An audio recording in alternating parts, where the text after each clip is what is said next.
Good morning. Good morning. Good morning. It's Tuesday. It's June 27th. My voice is still a bit rough, but there's so much to talk about today that we're going to ride. I'm going to just keep the microphone real close and try not to overproject. we're riding today. I sound post VidCon, don't I? I do not do well when I talk over crowds. And that was the thing that really got me in the week that I was in Anaheim for VidCon. So it is still coming back, but we have lots to talk about today. We're going to be talking about Idaho. We're going to be talking just a little bit about ChatGPT. But in Idaho, there have been massive document dumps. We're not going to, obviously, Emily, we can hear you.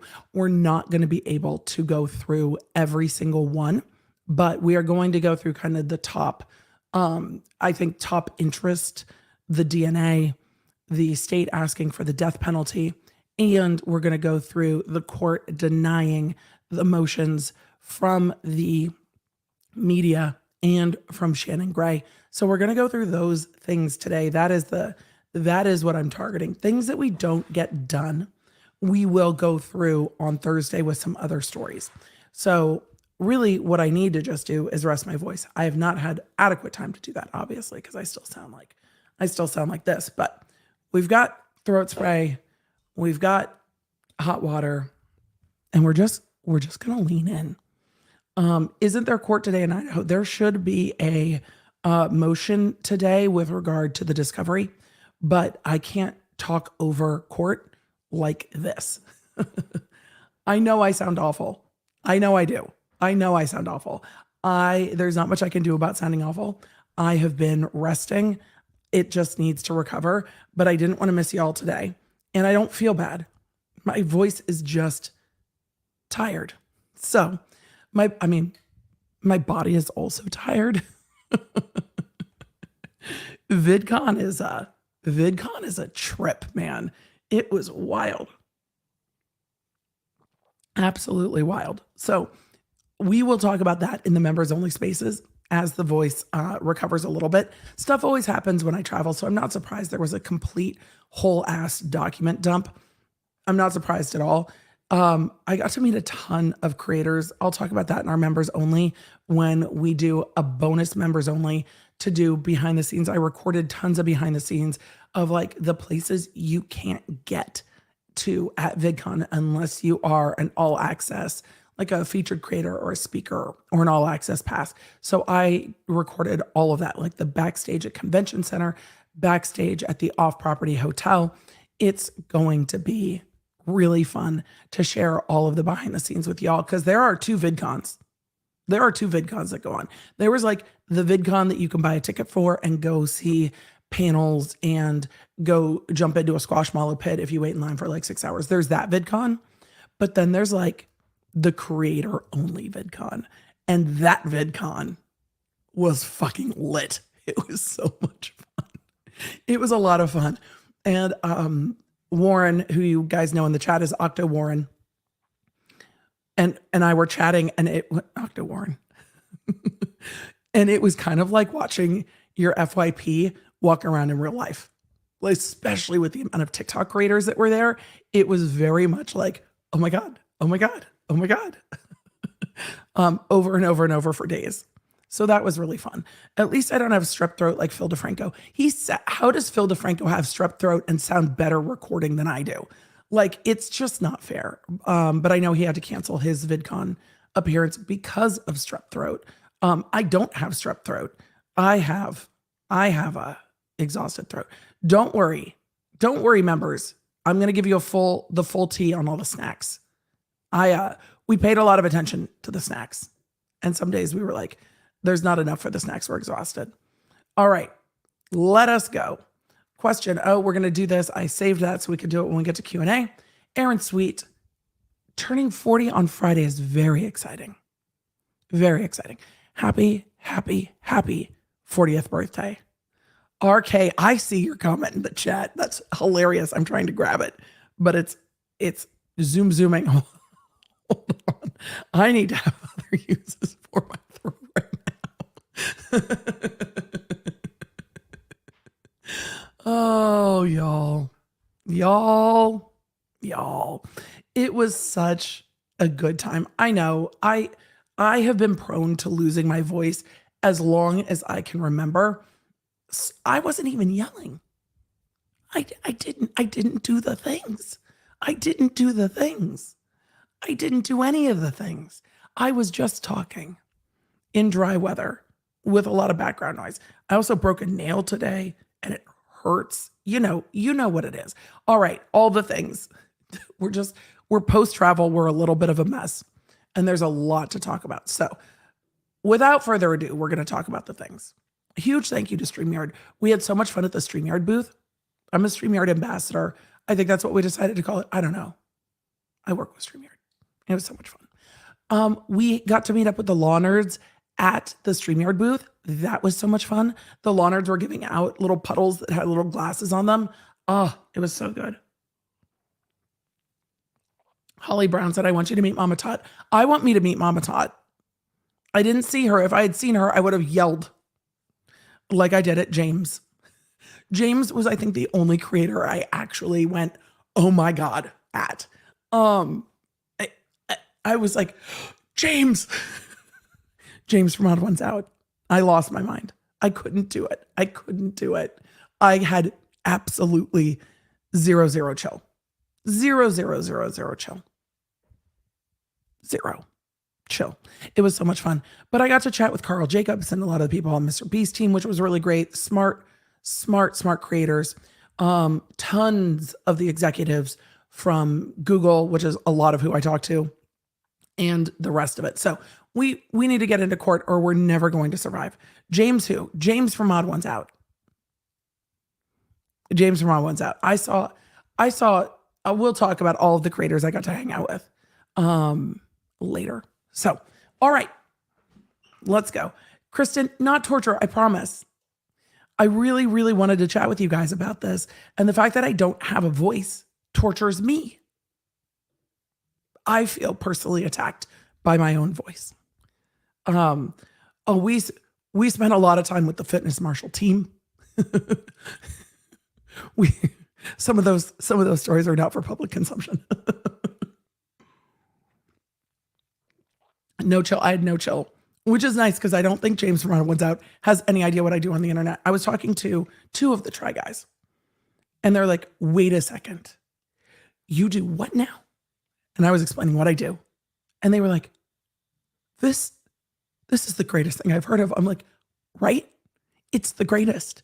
I absolutely love what I do.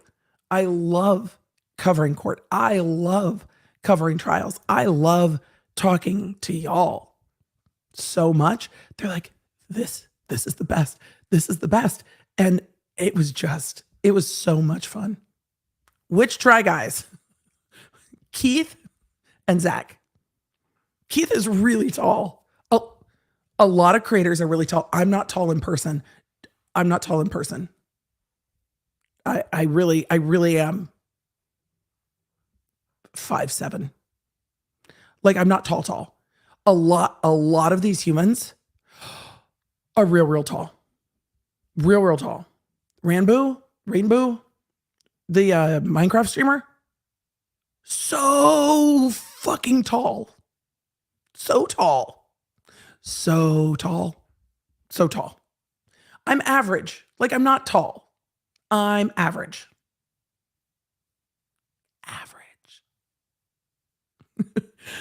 But there are creators there that are so tall.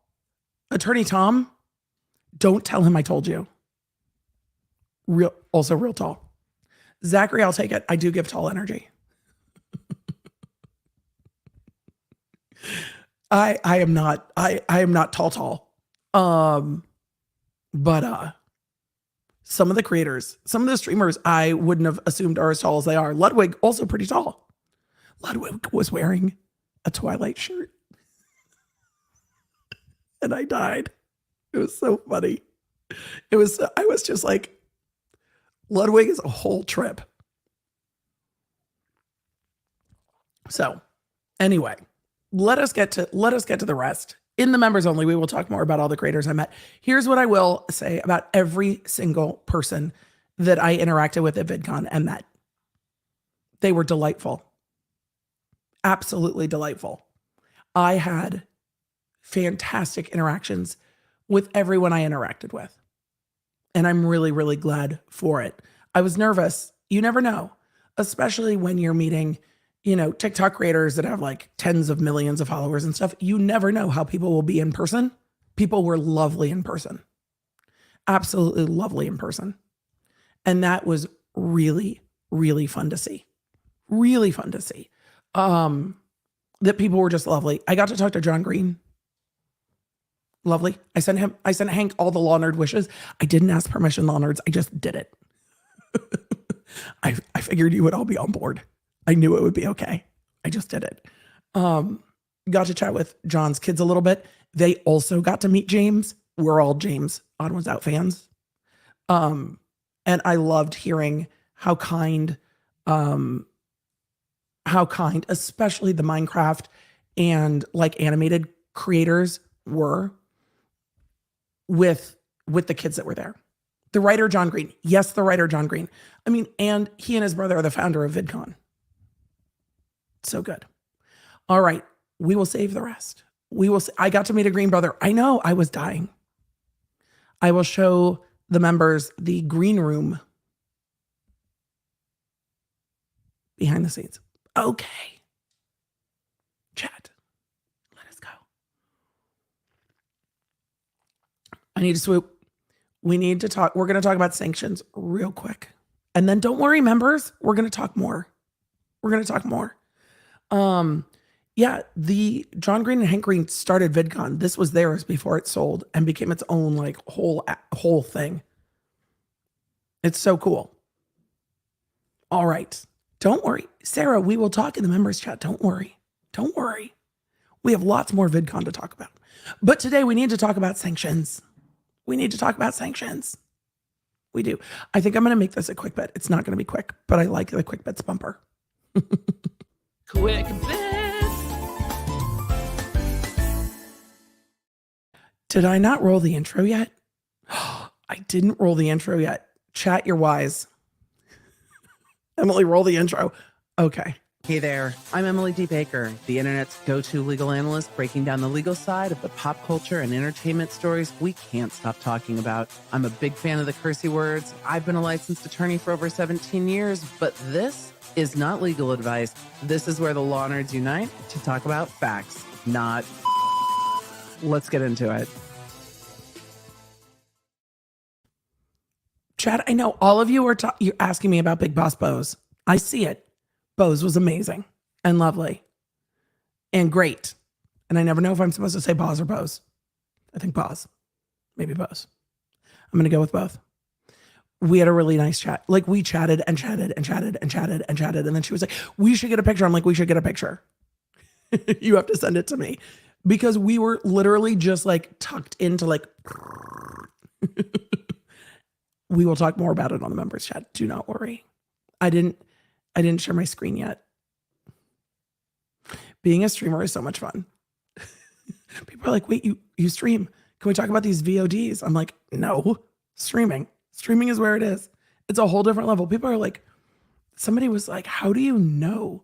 Like, how do you really get to know your audience? I'm like, I talk to them for hours and hours and hours and hours a week because I love them.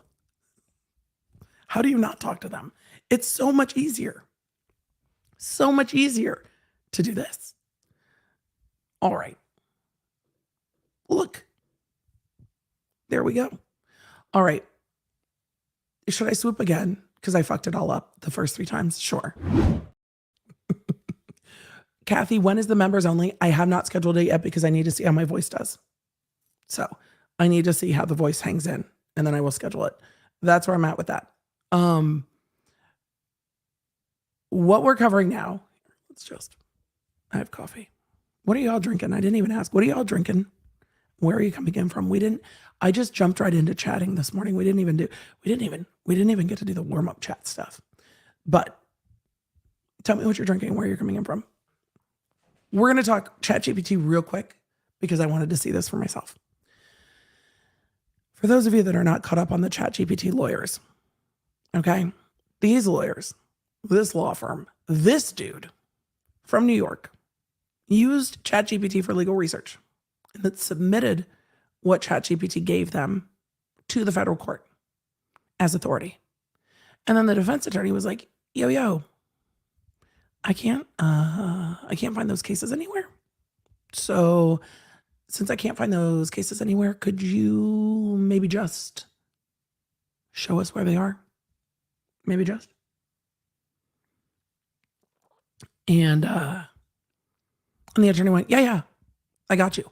Went back to ChatGPT and said, hey, ChatGPT, those cases are totally real, right? And ChatGPT was like, I got you, bro. And made up all the cases and spit them out. I mean, on the screen. Though in my brain, I picture it like an old school dot matrix printer, just like shooting them out. And then they took them back to the court with a signed affidavit that these were the cases. I think it was the signed affidavit that did them. I think that's what did them in. With the signed affidavit, submitted them back to the court. The court's like, hey, I don't think those are real cases. And I'm going to have a hearing about them. And then the attorneys all went, oh, fuck. And then the court filed another hearing for sanctions and brought in everybody else. Not just the lawyer in court, but brought in the law firm and the other lawyers. The court was like, all of you in court now. Not just you, all of you in court now. And so that hearing was like a week or whatever ago because time is squishy. And the court was going to issue a written ruling on the motion for sanctions. And they did. And that's what we're covering today. Because we know sanctions is coming, right? I was going through these attorneys' excuses were things like, but we don't usually do federal cases. And so we didn't pay to do research on federal cases. To be fair, things like LexisNexis and Westlaw are balls expensive. Like they're real expensive. Truly, they're real expensive. But also you're taking money from clients to practice in federal court. You need a reason, or you need to be able to pay for the research that you're doing. You're charging clients to do client work. Be able to do your client work, not using ChatGPT. So then they went to the court. We were beguiled. We were beguiled by that cheeky technology. And they actually said that ChatGPT unabashedly lied to them, as if ChatGPT gives a fuck about you. It doesn't. I got AI'd. The members have seen my AI photo from VidCon. It was fun. Rob, good to see you. It is a measurement. I will also put my AI photo in our group chat. Did ChatGPT bat their eyelashes? Yes, they did. They were sweet and beguiling. The language, go back and watch that stream. I was so appalled. I was so appalled by their response to the court. And I hope the court was too. Let's find out together, shall we? Because this is the opinion and order on sanctions. This is from the federal judge. The federal judge. Kelly, I agree with you. Characterizing ChatGPT with emotions is next level. Well, they only did it to blame ChatGPT, right? They do. Sarah, they definitely need a mulligan.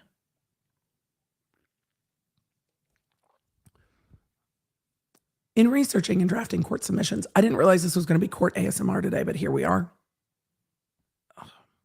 In researching and drafting court submissions, good lawyers, wow.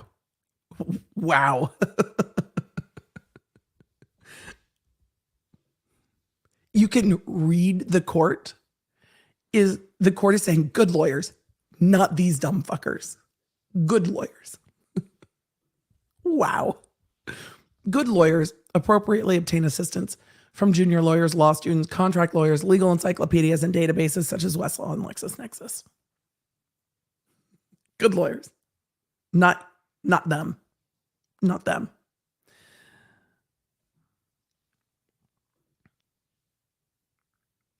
Technological advances are commonplace, and there is nothing inherently improper about using a reliable AI tool for assistance.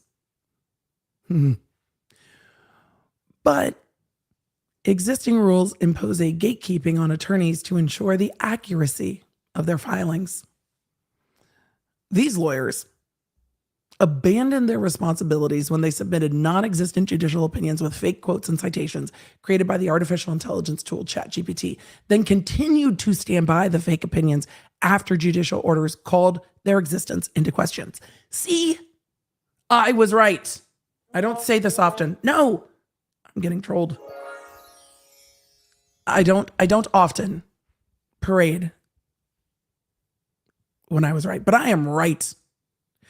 I said the doubling down is what the court was going to be the most pissed about. And it seems that the doubling down is what the court was the most pissed about. But this is delicious. The court is just like, fuck you. And I agree with the court. I agree with the court. This is fantastic. I said the doubling down was it. The doubling down was it. If when the court asked, even if the defense attorney had asked, hey, I don't see these opinions, and they had been like, oh my God, this is what happened, we wouldn't be here. But no, they doubled down. And that's why we're here. Many harms flow from the submission of fake opinions, footnote 1. I can't do my footnote voice today, I'm sorry. It's just more of this. The potential mischief is demonstrated by an innocent mistake made by counsel for Mr. Schwartz and the Levendo firm, which counsel promptly caught and corrected on its own. The initial version of the brief in response to the orders to show cause submitted to the court, it included 3 of the fake cases in its table of authorities.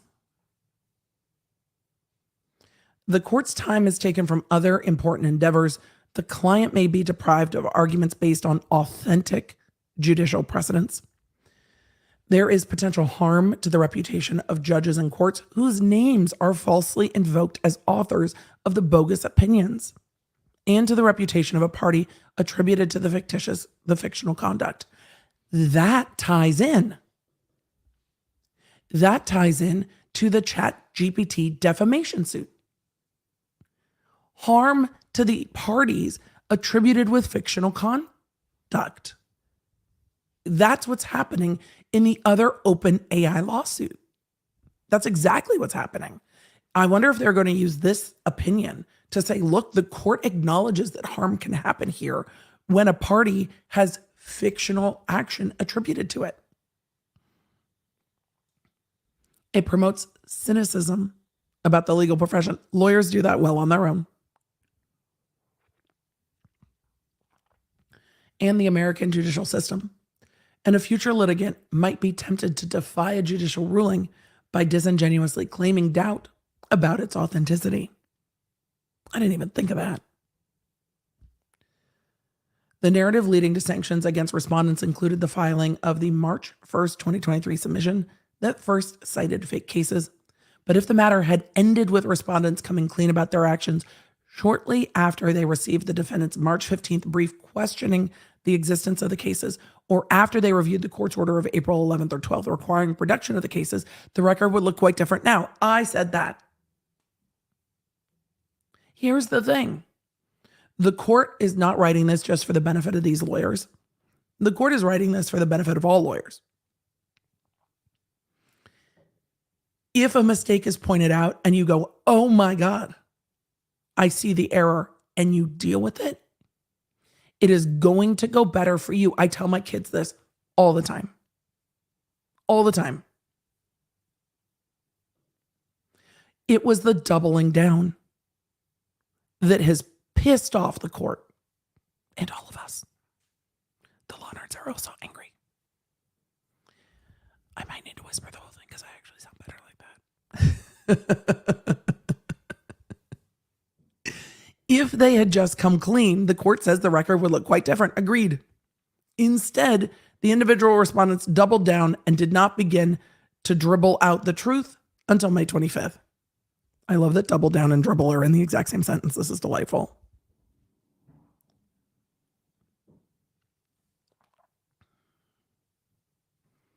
For reasons explained and considering the conduct of each individual respondent separately, the court finds bad faith. That's a big old judicial fuck you. This is not going to go well. The court finds bad faith on the part of the respondents based on the acts of conscious avoidance and false and misleading statements to the court. You cannot lie to the court. You cannot lie to the court. Sanctions will therefore be imposed. And when you get sanctioned, you have to report yourself generally to your licensing agency.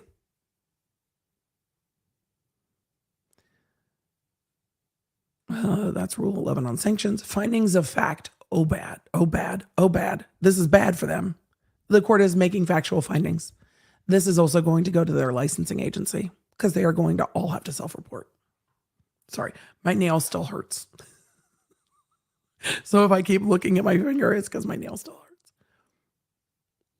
hurts. Plaintiff Mata commenced this action on or about February 2nd, 2022, when he filed a verified complaint in the Supreme Court, asserting that he was injured when a metal serving cart struck his left knee during a flight from El Salvador to JFK Airport. The airline removed the action to federal court on February 22nd, 2022. Ooh, 2222. Like it. Asserting federal question jurisdiction under the Convention for the Unification of Certain... Okay, no. Under that convention, the Montreal Convention. Did they have all-dress trips? I hope so. Every Canadian I talked to this week has to be sick of me being like, oh my God, no way. Do you love all-dress chips as much as I love all-dress chips? And then they were like, what do you think about ketchup chips? And I was like, not as good as all-dress chips. Every single Canadian creator. I'm sorry, Canadian creators, that I also have no chill and was real excited about your chips.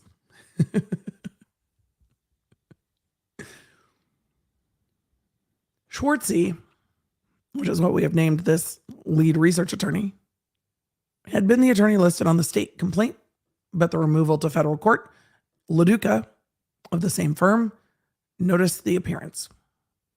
Mr. LaDuca has explained that because Schwartzy is not admitted, how are you not admitted to federal practice where you're admitted to state practice? Like, just, do they do this differently than they do in California? You just file it and then you maintain your ability to practice. I'm so confused. Schwartzy's not admitted to practice in this district. LaDuca has explained that because Schwartzy's not admitted, LaDuca filed the notice of appearance. There was a motion to dismiss on January 13th, 2023, arguing that the claims are time barred under the Montreal Convention. Can I give you a quick, we're gonna just preview what's coming next.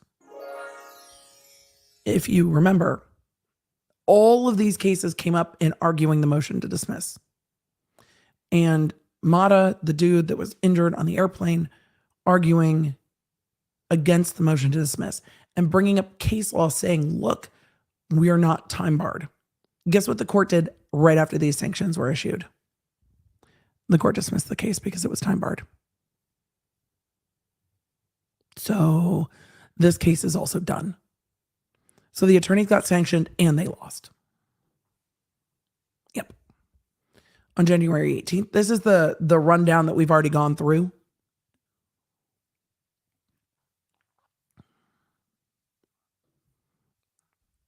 Madonnalicious, this is so rude of Customs. Bringing back so many ketchup Lay's crisps back from Amsterdam to the UK. So rude. So rude. So this is the entire rundown of the history, which we already know. The court conducted its own research for the cited cases, but was unable to locate multiple authorities cited. The court called the other courts.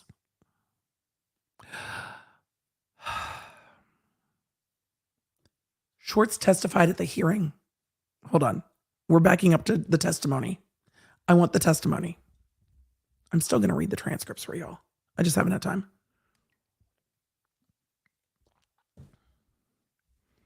Mr. LaDuca testified at the June 8th sanctions hearing that he received the airline's reply submission and did not read it before he forwarded it to Schwartzy.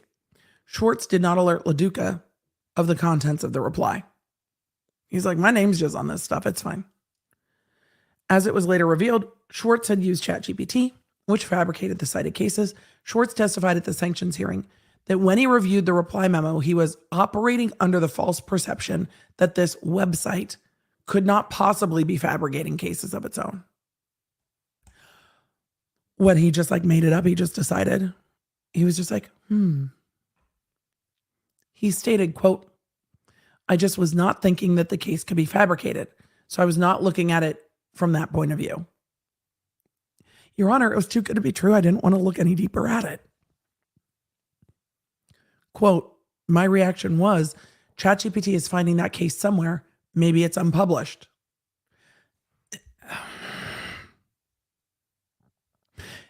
If it's unpublished, there's more you have to do. Maybe it was appealed. Then maybe it's not still good law though, bro. Maybe access is different to get. I just never thought it could be made up. That's the transcript from the hearing. Schwartz also testified at the hearing that he knew that there were free sites available on the internet where a known case citation to a reported decision could be entered and the decision displayed. He admitted that he entered the citation to Varghese but could not find it.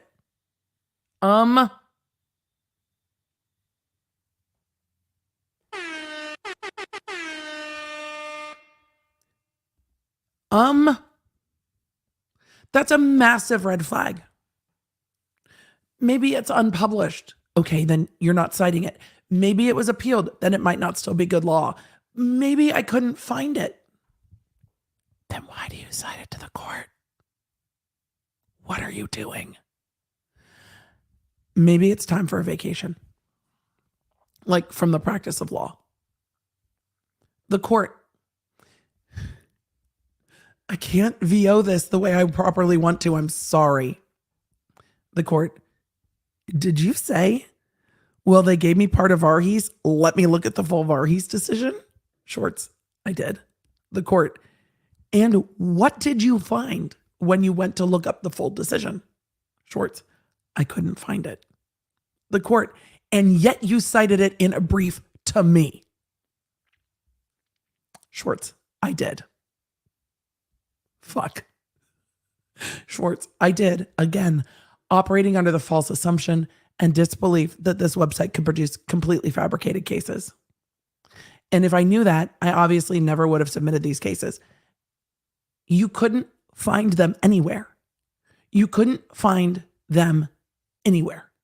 And it seems that this attorney just didn't care. Yeah, I went and looked, Your Honor, and I couldn't find them, but these cases were really good for me, so I submitted them to the court anyway.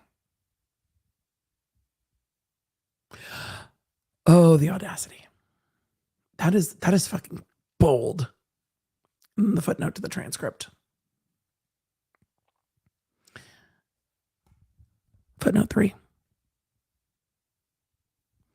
Mr. Schwartz's testimony appears to acknowledge that he knew that Varghese could not be found before the March 1st affirmation was filed, citing fake cases. His answer also could refer to the April 25th affidavit submitting the actual cases. Either way, he knew before making submission to the court that the full text of Varghese could not be found, but kept silent. Oh, that's so fucking bad. On April 11th, the court issued an order directing LaDuca to file an affidavit by April 18th, 2023, footnote 4. The court's order directed the filing to be made by April 18th, 2022, not 2023. Okay. That annex copies of the following decisions cited, and then they're cited. On April 12th, the court ordered the issues. Mr. Schwartz understood the import of the orders of April 11th to 12th, requiring the production of the cases. Quote, I thought the court searched for the cases and could not find them. We're ending up in a situation very akin to Vanderpump. When we're asking ourselves, does Rachel Really not know? Not know? Like, do you not know, or are you just playing? And that's where I'm at with this. Do you not know, or are you just playing? Because I feel like you might just be playing. I thought the court searched for the cases and could not find them. And he also searched for them and could not find them. So just went back to ChatGPT and was like, it's fine, whoopsie doodle. Now you're just playing with fucking fire. That fire being a federal judge. LaDuca requested an extension of time. The letter stated, this extension is being requested as the undersigned is currently out of the office on vacation. You are about to get killed by a federal court. And you're like, I'm out of the office on vacation. I would want to be out of the office on vacation for this shit too. Sure would want to be out of the office on vacation for all of this. Yep. Can you imagine that just being cool? Like, chat, let me know what job you have absolutely going sideways. Like, your entire work world is about to crumble and your supervisors are just fucking cool with you being like, out of the office. Tell me if that's ever happened in your world. Bryan, I know they're lying. Bryan J is like, wait, lawyers are allowed to go on vacation? These lawyers make up all their own rules. I fully support vacation, by the way. I think lawyers need more time. I think people need breaks, mental breaks. People need to reset, but not when everything, I keep wanting to say the word imploding, but I realize it's probably too soon because that is a word I use a lot, but everything in this world is crumbling. And they're like, sorry, boo, out of the office on vacation. The way my phone would be exploding if I was out of the office and this was going on. Good Lord. And they're like, on vacay. JK. Mr. LaDuca signed the letter and filed it. Mr. LaDuca's statement was false and he knew it was false at the time he made the statement. I'm sorry. What? Wait. Emily, keep reading. Wait.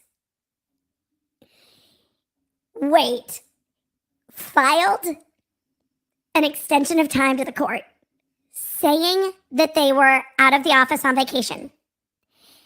And that was a lie? What? You guys, what? Emily, keep reading. Oh my God. Some of you have seen this before. I have not. I did these as first looks for a reason. They lied more. They lied more to the federal court. Oh my God. This is magic. Mr. LaDuca's statement was false and he knew it was false at the time he made the statement. Holy shit. I can't. Under questioning by the court at the sanctions hearing, LaDuca admitted that he was not out of the office on vacation. Oh my God.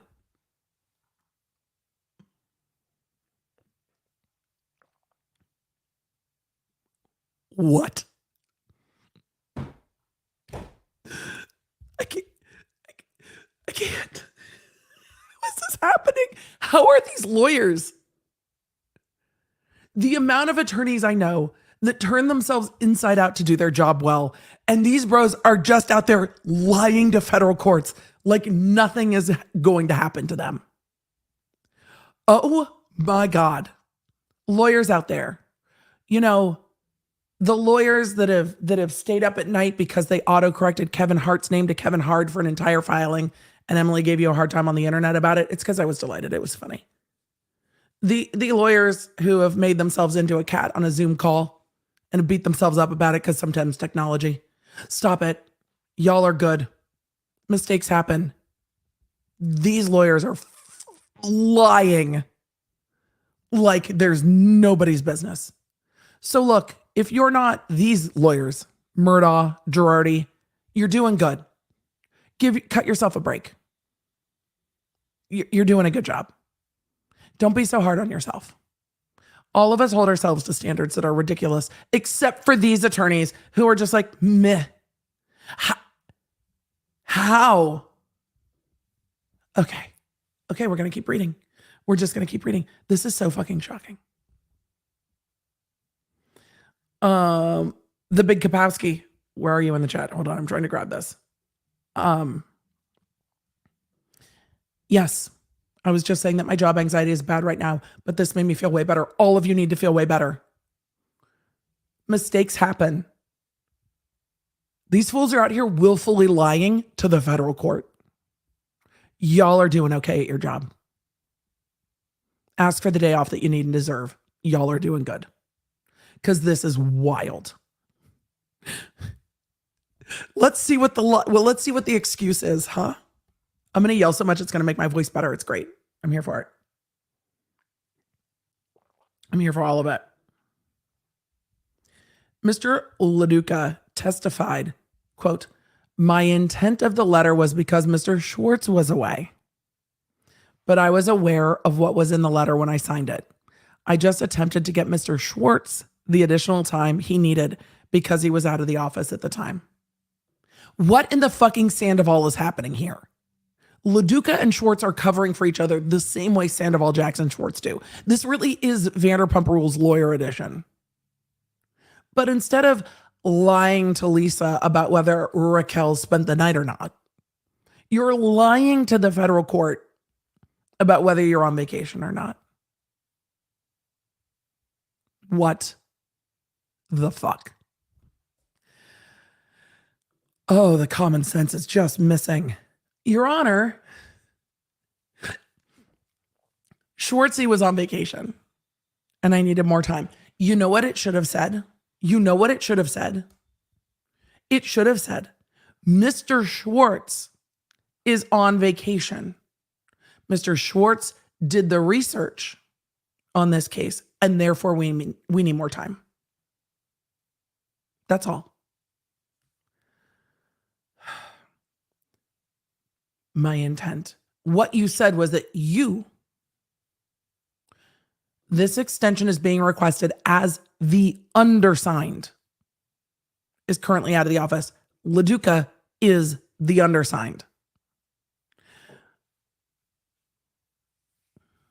If these attorneys keep their licenses, I'm going to lose my mind. Because when you let this shit slip, I feel like then we end up in Girardi land. It's like everybody's like, it's just this, it's just that. If you are willing to lie to the federal court repeatedly, no. No.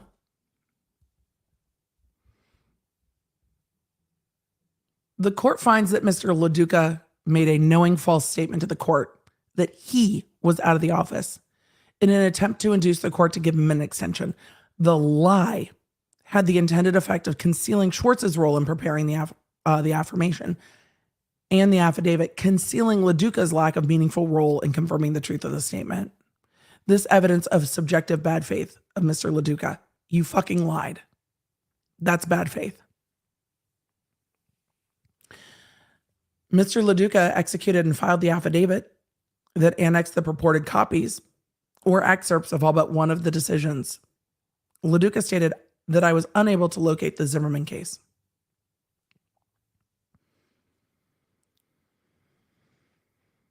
The April 25th affidavit, we've already read through the entire affidavit. So we're there. In fact, Mr. LaDuca did not author the April 25th affidavit and had no role in its preparation and no knowledge of whether the statements were true. Schwartz is the attorney who drafted the affidavit and compiled the exhibits. At the sanctions hearing, Schwartz testified he prepared Mr. LaDuca's affidavit, walked into his office 20 feet away. He looked over it and he signed it. Here, bro, sign this. Footnote 5. The declaration of Mr. Schwartz claimed that the April 25th affidavit was executed in his own office, but not Mr. LaDuca's office. So even that's not true. They couldn't even get straight which office they signed the thing in. Oh, did you not get your stories straight? You should have prepped for this sanction hearings the way that Lala preps for a reunion, because she brought the fire, the sass, and the receipts. The housewives are more prepared to meet Andy Cohen than these attorneys are prepared to sit down with a federal judge under oath. They all should have sent it to Daryl. Daryl would never pull this shit. Daryl is who I need to meet. I want to meet Daryl. How is this real? I don't know. I don't know. No, Lala's not a housewife. Lala's on VPR, but same. But same. Keep reading. We needed to laugh a little this morning before we got to murder. So that's why we're here. For all of you coming in, we're going to laugh at these attorneys getting themselves fucked before we move over to something much more serious. A, they did not understand the assignment, and B, they don't even know what that phrase means. That's where we're at. Different Lala. Let's keep going. At the sanctions hearing, Schwartz testified he prepared LaDuca's affidavit, walked into his office. Okay, that was a lie. There was no evidence that LaDuca asked a single question. LaDuca had not been provided with a draft of the affidavit before he signed it. LaDuca knew that Schwartz did not practice in federal court, and in response to the OSC, he has never contended that Schwartz had experience with the Montreal Convention or bankruptcy stays. They didn't know what they were doing. Indeed, at the sanctions hearing, Schwartz testified that he thought a citation in the form F3rd meant Federal District 3rd Department. Are you kidding me?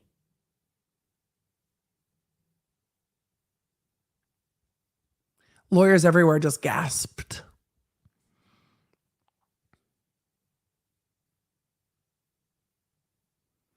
The court finds this claim from a lawyer who has practiced in the litigation arena for approximately 30 years to be not credible and was contradicted by his later testimony.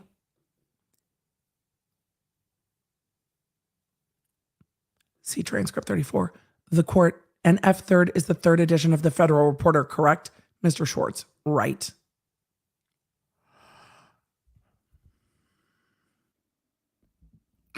I don't think anyone's keeping their license after this. Well, the federal judge will. The judge is doing a good job. But the lies. Like, the lies. Straight up, under oath, lies to the federal court. Disbarred all of you. Disbarred all of you. I am not for yeeting people's licenses, but this is not a mistake. This is blatant, willful lies under oath. And the fact that they are so comfortable lying under oath leaves me to wonder where else they are comfortable, because they are way too fucking comfortable. Any other attorney might have crapped themselves, literally nervous poops, on the stand. These attorneys are still lying to the federal judge. Oh my God. Oh my God. This is upsetting my stomach reading that these lawyers are doing this. He said he thought F3rd meant Federal District 3rd Department, not 3rd edition of the Federal Reporter. After 30 years, the court's like, you're full of shit. I love that the court cross-examined him on it, though.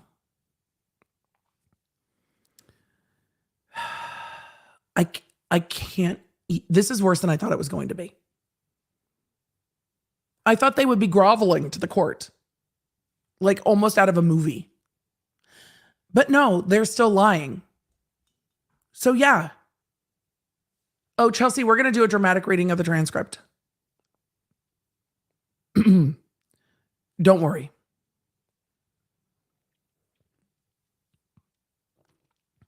This is the ChatGPT lawyer case I've been covering for a few weeks, because I can't stop. It's done now.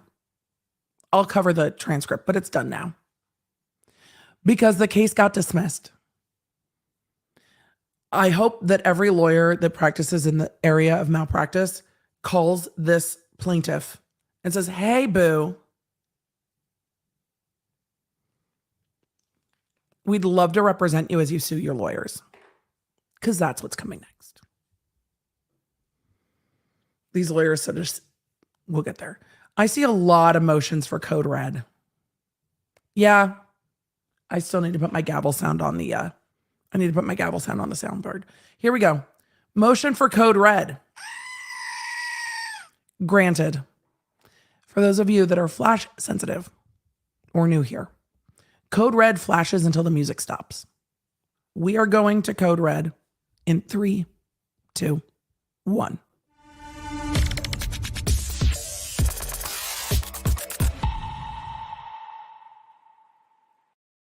My Stream Deck didn't make my DEF CON red lights happen. There we are with our DEF CON red. DEF CON red is our level of WTFery. It's literally DEF CON what the fuck. We have a fuckery warning system, but this is just delightfully preposterous. I feel awful for the person that paid these attorneys. Hopefully it was on contingency and they actually didn't pay for this, because it's stunning. It's stunning. Regarding the court's orders of April 11th and 12th requiring the affidavit from Mr. LaDuca. LaDuca testified, me? I didn't do anything other than turn it over to Mr. Schwartz to locate the cases. Me? I didn't do it, Your Honor. He testified that he read the affidavit, saw the cases were attached to it. Those cases weren't attached the way cases are cited, though. When you look at it, it's readily apparent that that's not the format cases come in. Readily apparent. Should have known, didn't care, in my opinion. Saw the cases were attached. Schwartz assured me that this was what he could find with respect to the cases, and I submitted it to the court.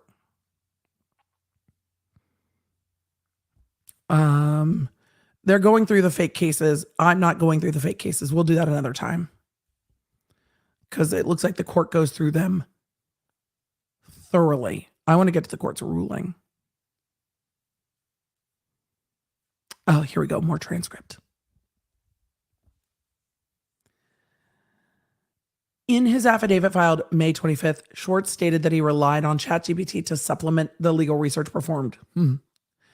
He also stated he greatly regrets having utilized generative artificial intelligence to supplement the legal research performed. But at the hearing, Mr. Schwartz acknowledged that ChatGPT was not used to supplement his research. We all knew this. We all knew this. All knew. The court, let me ask you, did you do any other research in opposition to the motion to dismiss other than through ChatGPT? Other than initially going to Fastcase and failing there? No. Well, you failed everywhere at this point, Mr. Schwartz. You found nothing on Fastcase, Mr. Schwartz. Fastcase was insufficient as to being able to access. So no, I did not. You did not find anything on Fastcase. No.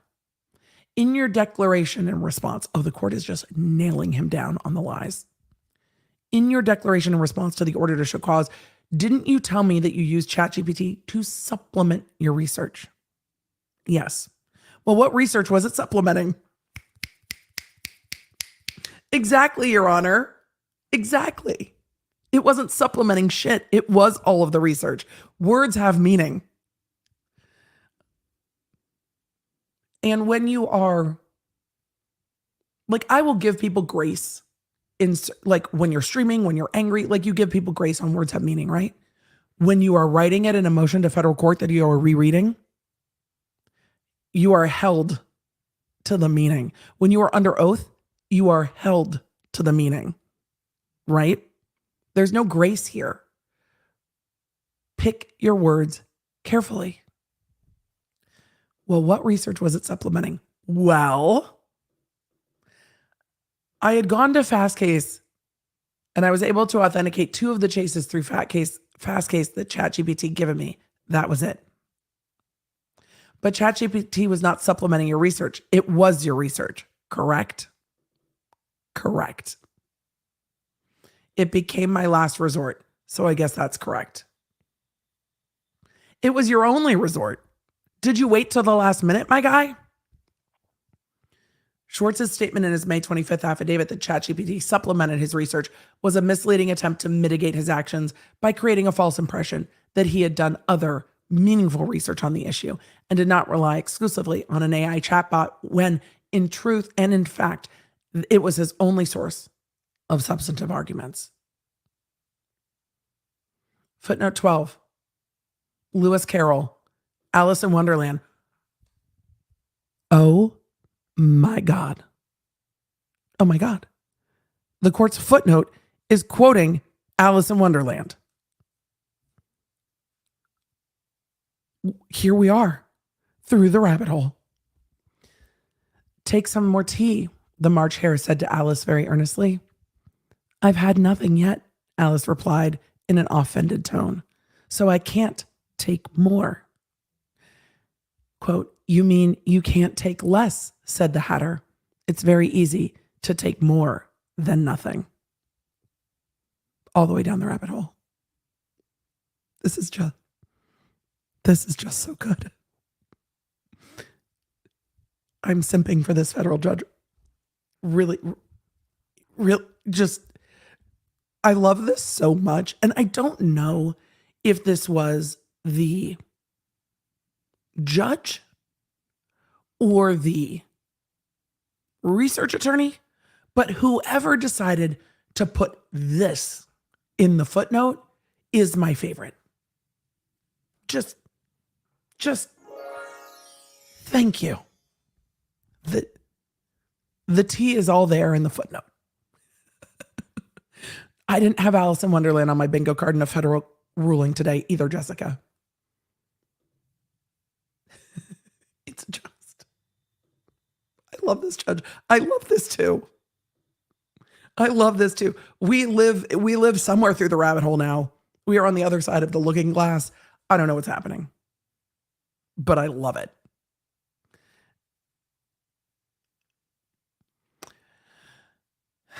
Following the receipt of the April 25th affirmation, the court issued an order dated May 4th directing LaDuca to show cause why he not be sanctioned.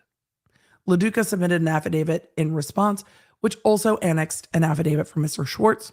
Schwartz made the highly dubious claim, God, I love the use of the word dubious, that before he saw the first OSC, he still could not fathom that ChatGPT would lie to him. Could produce multiple fictitious cases. He states that when he read the order of May 4th, quote, I realized I must have made a serious error and there must be a major flaw with the search aspects of the ChatGPT program. The court rejects Mr. Schwartz's claim. Claim. Because A, he acknowledges reading the airline's brief claiming that the cases did not exist. B, concluded that the court could not locate the cases when he read the April 11th and 12th orders. C, looked for the case and could not find it. And D, had been unable to locate another case after the court ordered its submission. Oh boy.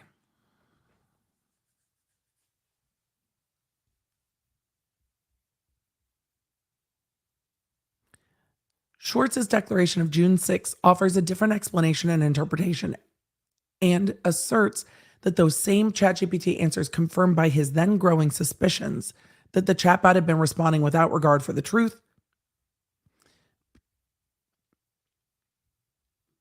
The court, we read this already. The court said these shifting and contradictory explanations submitted even after the court raised the possibility of Rule 11 sanctions undermine the credibility of Mr. Schwartz and support a finding of subjective bad faith. You kept doubling down, my dude. On June 8th, the court held a sanctions hearing on the OSC and the supplemental OSC. After being placed under oath, both LaDuca and Schwartz responded to questioning from the court and delivered prepared statements in which they expressed their remorse. A member of the law firm also delivered a statement. At no time has respondent written to this court seeking to withdraw the affirmation in opposition or advise the court that it may no longer be relied upon. You would think that would be your first, move is to withdraw it. The court makes an excellent point that they never, ever sought to withdraw the opposition where they cited all these cases. So the court makes conclusions of law. I imagine the conclusions are going to be that they can be sanctioned. We're going to get to the court's order before we move on, because this is not even a little bitty quick bit. That's a lot of law, Your Honor. All right, we're gonna zoom. I will come back to this, I promise. This is an extensive ruling. It's a 43-page ruling. It's quite a lot. Conclusion. Within 14 days of this order, respondents shall send via first-class mail a letter individually addressed to the plaintiff that identifies and attaches this opinion and order. Oh, shit. Tell your client. A transcript of the hearing and a copy of the affirmation with the exhibits. Tell your client what you did. I'm sure other attorneys are trying to reach out to the client so that the client can sue the attorneys. Within 14 days of this order, respondents shall send via first-class mail a letter individually addressed to each judge falsely identified as author of the fake opinions. This letter shall identify the attached opinion and order included, and a transcript of the hearing, and a copy of the affirmation, including the fake opinion attributed to them. Within 14 days, respondents shall file with this court copies of letters sent. A penalty of $5,000. $5,000 is a pretty big sanction. I know it might not feel like a lot of money in the world, but that's a pretty big sanction from the court. This is going to be forwarded. This is going to be forwarded for the courts. This is the Varghese case that was printed out by ChatGPT. We'll go through this entire case when my voice is not dying. Do not cite or quote as legal authority. So these are the ChatGPT addendums. This is going to go to the regulatory body, to their bar, to be sanctioned. Not every jurisdiction calls it a bar. The California bar is a bar. But this is going to go to whoever deals with attorneys in New York to have a look at what happened. Because it was not, the court said what I said at the beginning. It was not the initial whoops. It was the doubling down and tripling down. That's wild. And I'm glad they got sanctioned. Normally, I'm not rooting one way or the other. I'm like, let's just watch what happened. With this one, I was absolutely rooting for these attorneys to be sanctioned because of the doubling down. You know, at some point, you're like, or at least I'm in my brain thinking of that scene of Game of Thrones where Cersei's walking through the streets and people are just yelling shame. I'm like, that's how I feel when these attorneys got on the stand, that the judge was just like, shame, shame. Like, come on. It's so unprofessional. It's absolutely wild. You can't do this. And maybe the judicial public shaming, because that's what that was, a judicial public shaming, will serve as a warning to all lawyers everywhere that you can rely on new technology to do research. It cannot be the only thing you rely on. And no matter what you do, you can't fucking lie to the court. That's a pretty basic tenet of being a lawyer. Because you are you are beholden to tell the court the truth. It's staggering that they would continue to lie to the court. Staggering to me. Staggering to me. So, I think this was a judicial public shaming. And I think that was appropriate because it's awful. And at the end of the day, the case got dismissed because it was time barred. All right. Staggering. We're going to move on to Idaho. We'll come back. We'll come back to ChatGPT lawyers when my voice is good enough to actually do a full reading, right? Nikki, thank you for reminding me to exit code red. Question, how do we know if they get disbarred? I don't know if disbarments, I think they'll probably be disciplined. I honestly don't think the state will disbar them. I think they'll be disciplined. I think they'll be suspended. I think they'll be required to do additional education. And I will keep a look in New York for sure. Let's go to Idaho, shall we? It's time. And don't worry, we'll do Q&A after that. We got some time today, as long as the voice holds in. That was not a quick bit. That was a long bit. Sorry, y'all. This is why we timestamp everything down below. And the replay crew, we love you. You also appreciate it, right? Let's go to Idaho. The court, as they do, dumped a ton of motions onto the public system. I'm going to go with the most recent one first, and then we'll work our way backwards, shall we? It was, thank you, Miguelina. It was a big bit. Definitely not a quick bit. It was just a second story. But I like the quick bits bumper. Let's go to the most recent one. This was from yesterday. I'm sure you've all seen the news that the state is seeking the death penalty in Idaho. For those of you that need a road so far, let's do a quick road so far. The Idaho quadruple homicide, Bryan Kohberger, is being prosecuted for it. The state was within their time to announce whether or not they are pursuing the death penalty. Today, we are talking about the ruling on the death penalty, DNA, and the orders with regard to the media. There are other documents there that we are not going to be able to get to today. So let us go through this. Chat, I know that people have very, very strong feelings about the death penalty. I completely understand that. I am not going to argue the propriety or morality of the death penalty with you today. It is an option in Idaho that the prosecution can seek or can choose not to seek. That is really all that we are talking about in it today. So let us do that. And thank you all, because we're not here to debate what it is. If you live in Idaho and you do not like it, it is okay to tell your legislature you do not like it. They can change it. State of Idaho versus Bryan Kohberger. They're going to give the circumstances. I should probably say this. No, let's just go through it. I already swooped. I swooped and then I talked and then I swooped. So we swooped twice, I think. So the state of Idaho is giving notice that there is cause in this case of aggravating circumstances, and they're going to list them. You need to cite the reasons why a case would be a capital case. And there are a lot of different things that can count as aggravating circumstances to make a case a capital case. So we're going to go through what they're citing, and we can talk about what else there may be. And they're citing the different Idaho code sections. At the time of the murder was committed, defendant also committed another murder. In almost every state that I've seen, there is a multiple murder circumstance that can take a case from a first degree murder to a capital case. Not all murders are capital cases. The murder was especially heinous, atrocious, or cruel, manifesting exceptional depravity. That is part of the Idaho Code. So these are the aggravating circumstances that a jury would have to find.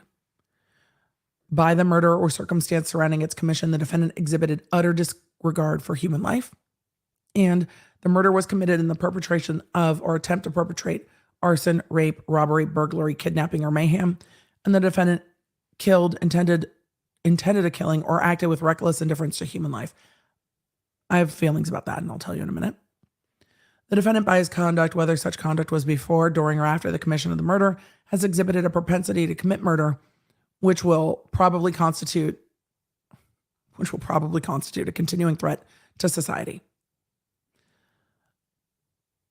So those are the aggravating circumstances that they are arguing bumps this case into being a death penalty case, a capital case. The multiple murder, I completely agree with. It's a multiple murder. I don't know enough of the facts to say anything about whether it was especially heinous.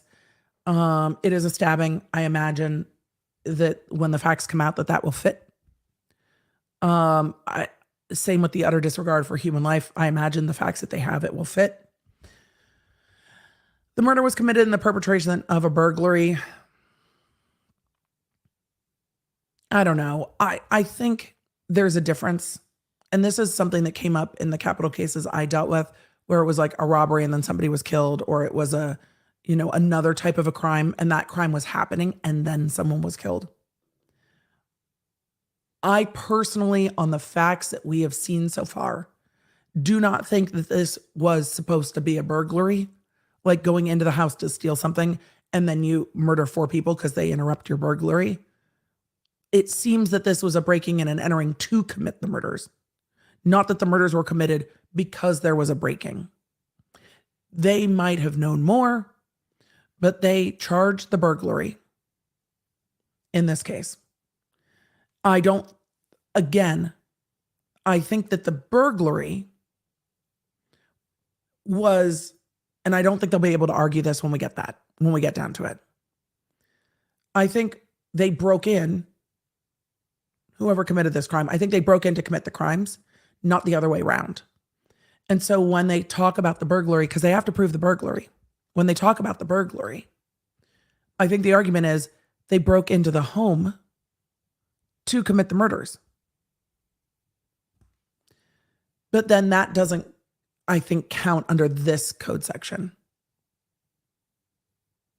Because the breaking and entering, or the burglary, the felony burglary, was to commit the murders. So unless they have evidence that they were going into the house to steal things or going into the house to further commit the burglary and then were interrupted and murdered. So I don't know how I feel about, well, I do know how I feel about that one. I think they're putting, of course, they're going to give notice of everything. I don't think they will argue all of these to a jury, if that makes sense.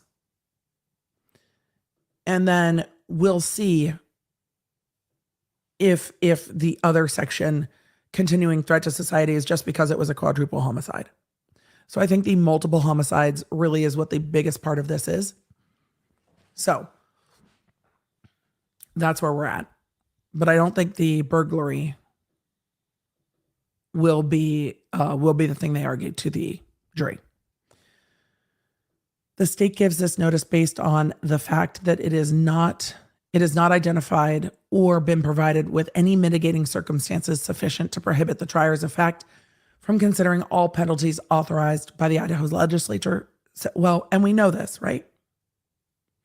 We know that the defense has not provided their alibis, etc. yet.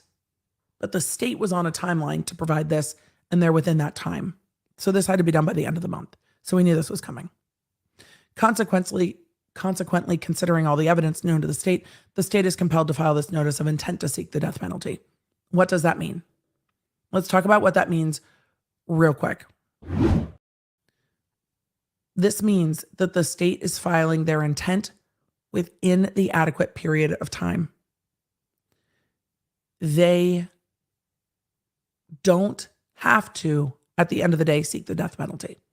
If they do, it changes the way that the jury is selected, because you have to do a death penalty qualified jury. It's the reason that the defense attorneys on this case are the defense attorneys on this case, because the defense attorneys on this case needed to be death penalty qualified, because this is a capital offense and the state could choose to seek it.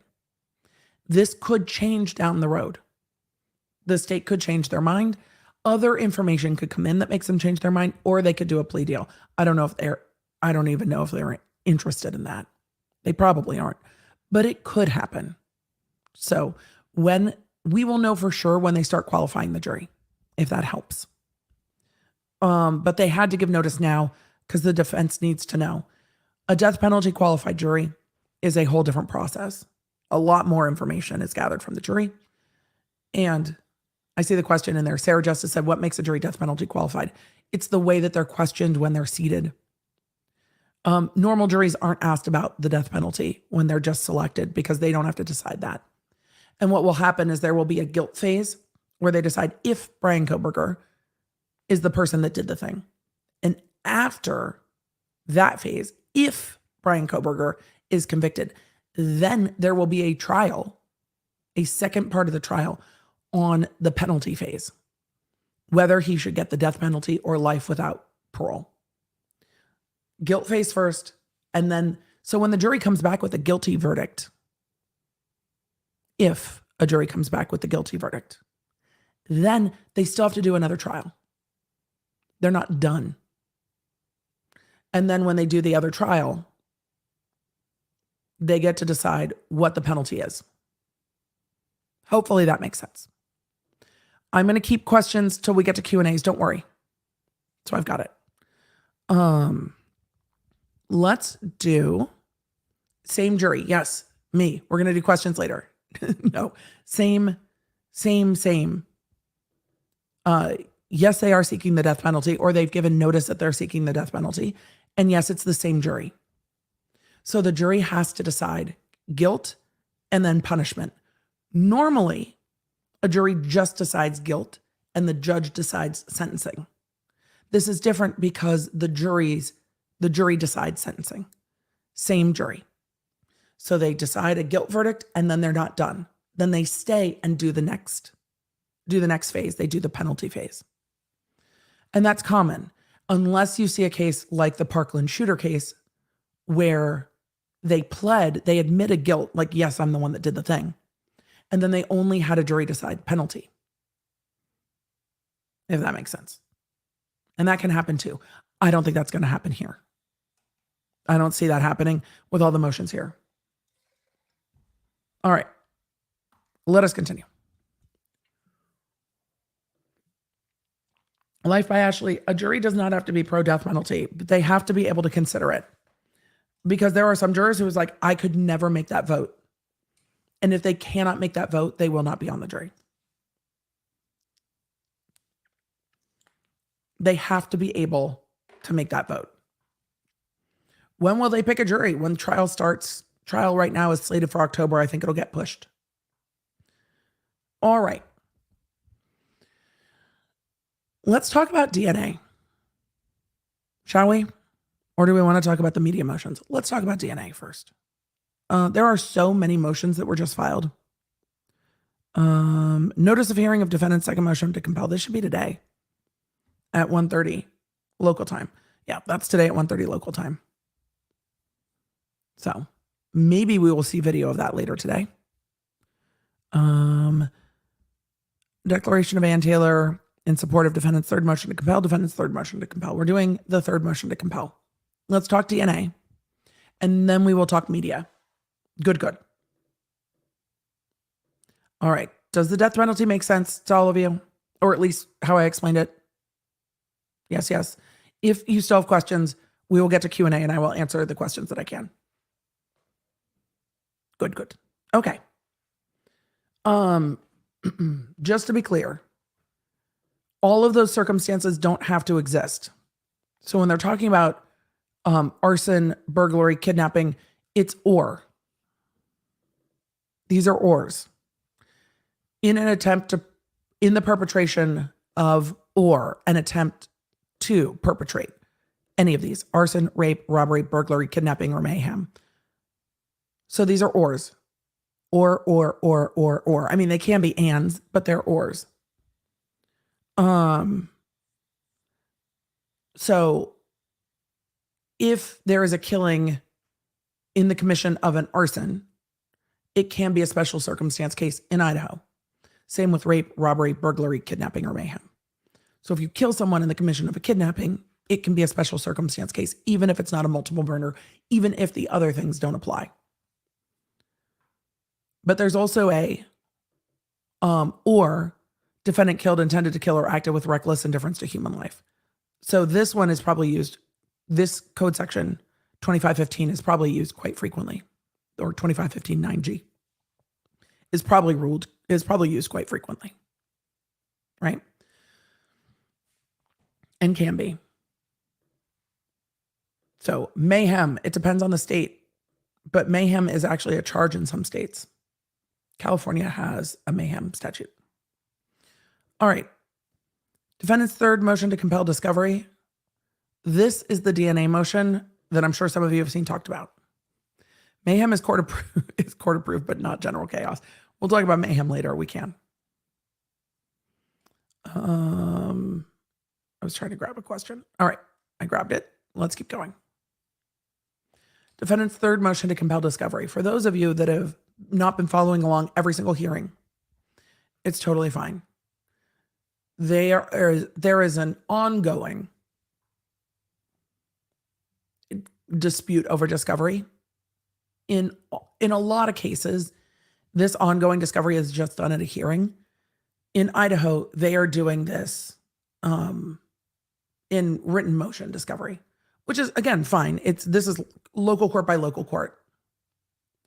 And in the jurisdictions where I practiced most, this would all just be done at argument.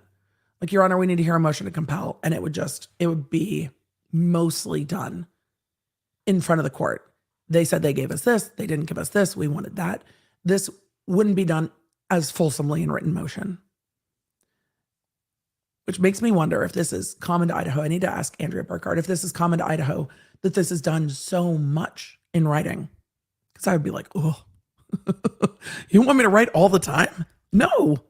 Let me just come to court and tell you what I need to tell you, please. I very much liked that oral motions were most of the way that we did things in LA. All right, Mr. Kohberger requests an order for the state to disclose the following items included in the third supplemental request for discovery. This has been ongoing about the DNA. The DNA is a huge part of this case. A huge part of this case. So I do censor sometimes, but when I'm reading court documents, I'm not going to censor the statutes. I do censor sometimes to make things less wild. But I'm not going to censor the statutes because they're the written statutes. As a litigator, rulings on the papers drives me nuts. Same. I always just wanted to go to argument. All right, let's keep going. Profiles uploaded to a DNA database. This is the defense asking for the state to turn it over. In the event that a case involves the upload of a DNA profile to either local, state, or national databases, provide all documentation maintained by the testing laboratory, including profiles that have been identified as unknown males. This is asking for any DNA profiles that police recovered in investigating the case and uploaded to be run in the system to see if they came back with a hit. Any of them. So documentation of all uploads, including interpretation, deconvolutions of mixed profiles, handwritten notes, spreadsheets. For each hit, please provide a match detail report. Any state manuals regarding the use. I don't know if they'll get that. Any hits made to any profile uploaded. Quote, the state has provided information related to this request for the DNA on the snap of the knife sheath only. The defense has requested all DNA profiles, including additional profiles developed during the course of law enforcement investigation. See declarations of counsel for Mr. Kohberger, and we'll do that. We'll do that next. But what the defense is arguing to the court is, hey, all DNA that came back, we need all of those profiles that you uploaded. And there can be, I mean, they would have taken DNA from Kohberger's vehicle, possibly from his parents' house where he was arrested, from his apartment, from the crime scene. The crime scene had multiple people living there. Not to mention, we've seen like police footage from police showing up at a party there for a noise complaint. So the amount of people that would have been through a house off campus can be substantial. And they want all of that. And the court is going to have to go through this and decide what gets turned over, what doesn't. But it gives room, and we'll get to the affidavits, but it gives room for the defense to argue, hey, there was other male DNA there. But I think the prosecution is going to turn around and argue that it's a college house. There's lots of people there. But it depends where it comes from. Because I still think a jury is going to find the knife sheath snap to be some of the most persuasive. Though if there's multiple different DNAs on the knife sheath, that needs to be known to the defense. They have a right to know that there was other DNA and where it's from. Communications. Please provide any and all communications between laboratory personnel. All emails, texts, electronic messages, or other messages have not been provided. I don't know how the defense knows that all the messages haven't been provided because they've only gotten what they've gotten. So we'll go look at the declarations and see how they know that everything's not been provided. But all of it might not be provided. Unexpected results or corrective actions. Unexpected results and corrective actions were requested for the 6 months before and 6 months after the testing. That might be too broad of a scan. Only entries relating to the lab personnel in this case were provided. See declarations, and we'll get through there. Genetic genealogy testing and search. We've seen these requests before. That's why I'm scooting through the request to the update. The italicized is the update. The state has objected to this discovery request. Further, the state has filed a motion for a protective order. Kohberger incorporates herein his objection to the state's motion for protective order, as well as declarants or declarations of counsel for Mr. Kohberger. So we're going to go to those. So this is what they are asking for. All the genetic genealogy testing. And that's going to be, how did they build out these profiles? What else was there? Unexpected results. The judge is going to have to rule on that. And that's going to the veracity and the testing procedures of the lab. Has the lab had any problems? Is the lab coming back with results that aren't accurate? Profiles uploaded, that could be anybody else. And those are the big topics. Let's go to the declarations / affidavits that were uploaded. In addition.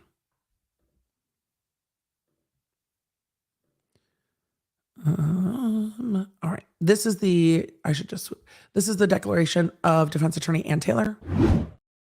And that's where we're going first.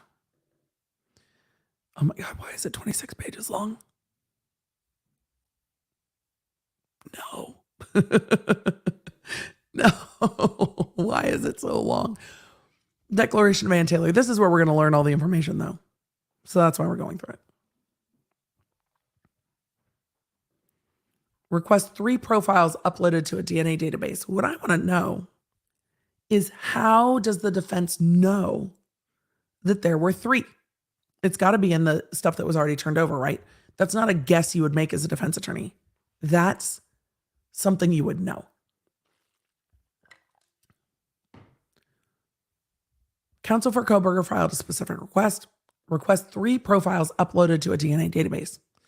The state has provided information related to this request for the seized item, the knife sheath, only. The defense has requested all DNA profiles, including 3 additional unidentified male DNA profiles developed during the course of the investigation. This information has not been supplied. I think they're entitled to it. I want to know where they came from, but I think they're entitled to it. Request 6, communications. The state has not provided all emails, texts, electronic messages. I don't know if they're going to get that. Let's see. The genetic genealogy is really interesting to me. The state has objected to this request entirely. This discovery is necessary in the preparation of the defense. Counsel for Kohberger has reviewed materials provided in this case regarding the DNA testing, lab reports, bench notes, etc. Further, experts in the field of genetic genealogy and DNA have consulted and offered information and guidance. The state acknowledges it used genetic genealogy testing in this case, but claims it did not have to provide the records in the specific request for discovery. The defense disagrees. And this is what the court's going to decide. But it does seem that this is what the prosecution used in the affidavit to get all the rest of the warrants, because that's how they were starting to tie it back to Kohberger. So it's an important part of this case. Counsel has learned through consultation with experts and sources referenced below that the use of genetic genealogy databases does not necessarily lead to a single individual as a potential suspect. And the reports of these searches often reference multiple individuals for further investigation. That's information the defense wants.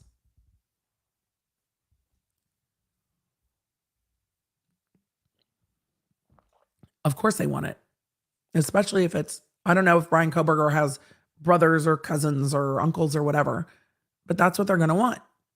Because then they're going to argue, but why did the police only narrow in on Kohberger? It might be because Kohberger's the only person that lives in the area that drives a car that's matching, et cetera, et cetera. But it might not be. So they want all of it. And this is why you use experts. Because the experts are going to know more about the field than the lawyers do. The lawyers will be experts by the time they go to trial, but the experts are going to know more than the lawyers will. Genetic genealogy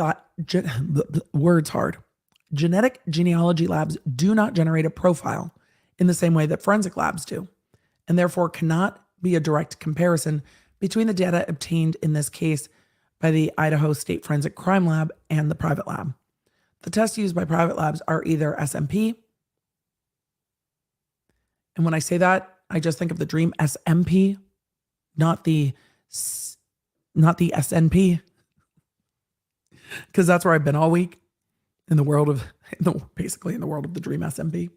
A lot of them were there. There was a lot of Technoblade cosplay at VidCon. It was really heartwarming to see. Sorry. So either SNP or whole genome sequencing. These tests are similar to the methods used by commercial services such as 23andMe and Ancestry.com. Based upon information from experts in the field, I have learned that once a genetic genealogy profile is created and the testing by the private lab is completed, the profile is uploaded to the database and contains similar data from other individuals. It's my understanding that once possible relatives have been identified, their identities are used to construct a family tree to identify possible suspects using public records and, in some instances, contacting individuals for further family info. That would be interesting to know. Did these non-law enforcement bodies contact anyone and ask them questions? If I was the defense, I would absolutely want to know that, and I think it'll get turned over. This process leads to a pool of individuals rather than one specific individual. The possibility of other relatives who might be similar to Mr. Kohberger is extremely important to the defense. The process used in this method of identification may be extremely important to Kohberger's defense. I don't doubt that it is. They want to know. So then they're going through the other policies with regard to it. They want to know who else came up. Did it only come up to Kohberger, or did it come up to others? And that's important. I am aware of specific news reports in this case regarding Kohberger's DNA was published by the New York Times on June 11th, 2023. It was? What is the New York Times posting about?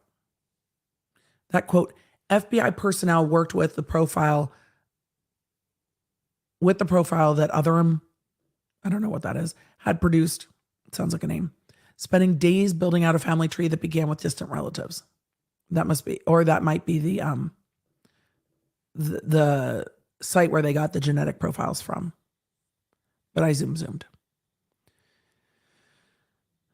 The New York Times sources have more information than the state has disclosed to the defense. I'd be pissed if I was the defense too. This New York Times article generated intense media coverage and interest. I missed it. Sorry.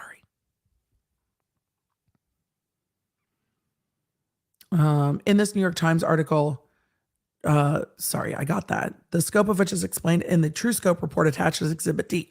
Oh, we have exhibits. Are the exhibits the ones that we saw at the media hearing? Because those exhibits were awful. In addition, Kohberger's defense team has discussed the use of statistics in this type of case with experts who have informed me that the manner of identifying Kohberger via this type of search may have significant impacts on the statistical analysis of the CODIS profile generated by the Idaho State Lab. That's important for them. Does the running of him through genetic genealogy change the way CODIS would make a report? Stuff that they're going to want to explain to a jury. Because when you have 4 victims killed by stabbing and you have someone's DNA on the snap that you would have to open to get the knife out of a sheath, it's really potentially very damning evidence. So the defense is going to attack the DNA as much as they can. That's their job. It's the job of the law enforcement to do it right. If this goes to trial and if it's televised, we are all going to learn a lot about DNA. However, the genetic DNA in this case got us to the search warrants, and the arrest warrant. Once they arrested Kohberger, they took his DNA and then matched him from that. So how much this will come up, they are not basing this entire case on genetic DNA. Because once they arrested Kohberger, they swabbed Kohberger and then matched the DNA on the sheath to Kohberger. So it's different. Counsel for Kohberger notes that the state utilized a statistical analysis number to claim a high likelihood of match between the DNA on the sheath and that of Mr. Kohberger. I mean, they weren't trying to do genetic DNA of Kohberger. They were trying to get his DNA, but instead they got his father's DNA when they went and pulled trash out of his parents' house. They were trying to get his. The state, by its own admission, has taken a number of steps to identify Kohberger as a match.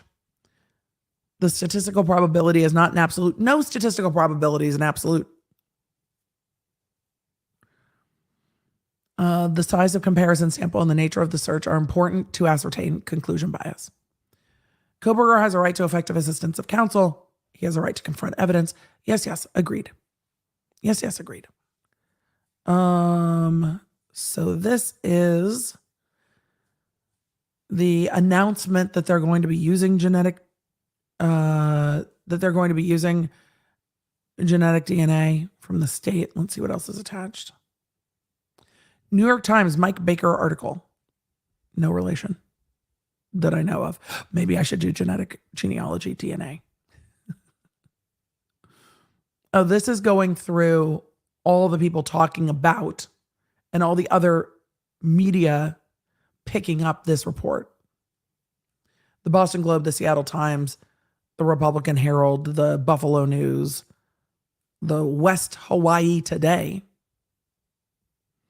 the Boston Globe, Yahoo News. Well, Yahoo News picks up everything. News Yahoo, in addition to Yahoo News. Sunday Times, Standard Speaker, Pioneer Press. Okay, I'm not going to read all these. The Times Tribune. I just keep saying Baker as I'm zooming through them. I'm like, not me. The WordPress logo that comes up on USA Today is sending me right now. So those are all the news sources that picked it up. Okay, great. Let's go to the other declaration. That was Ann Taylor's declaration. This is a Barlow declaration. So this is the declaration of Bicka, B-I-C-K-A, Barlow, in support of the motion. Attorney licensed to practice law in the state of California and is assisting Kohberger in the matter of DNA. And then goes through their background. So this is an attorney that is a DNA expert. I've acted as DNA counsel or as a consultant on cases involving DNA in over 200 cases, including capital cases. I've been retained in 3 cases as a Strickland expert to access the performance of trial counsel as it relates to DNA evidence. So this is a DNA expert. It was retained for that. Great. That's very helpful to the defense case to have a DNA expert.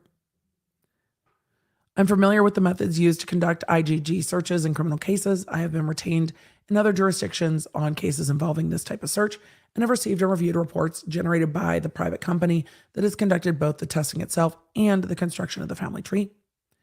Based on my review of that material, I'm informed and believe that the use of these databases does not necessarily lead to a single individual. So this is the whole background of why they're asking for more information from the court.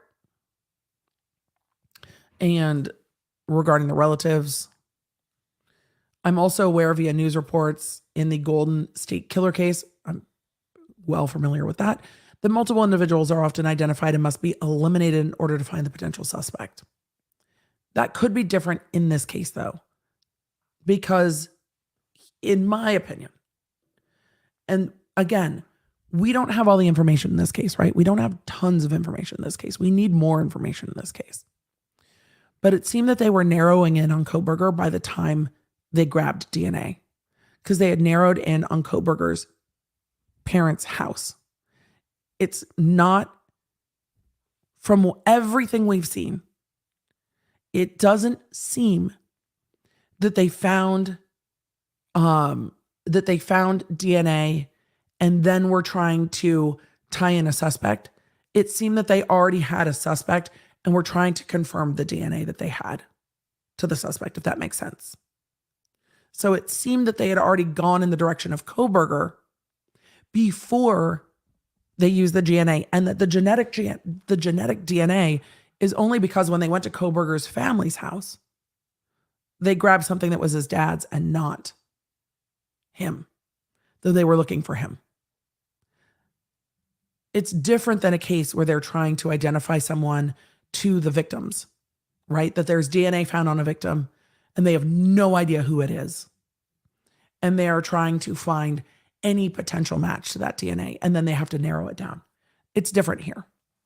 But the defense still wants all this to argue it, and they should.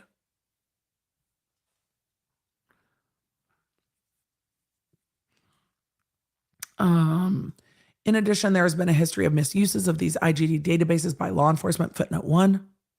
This is a YouTube video history regarding law enforcement use of GED match. But that's not the only match in this case. But I'm not saying that law enforcement doesn't. Abuses by law enforcement of the GED match resulted in users opting out of the use of their DNA data by law enforcement.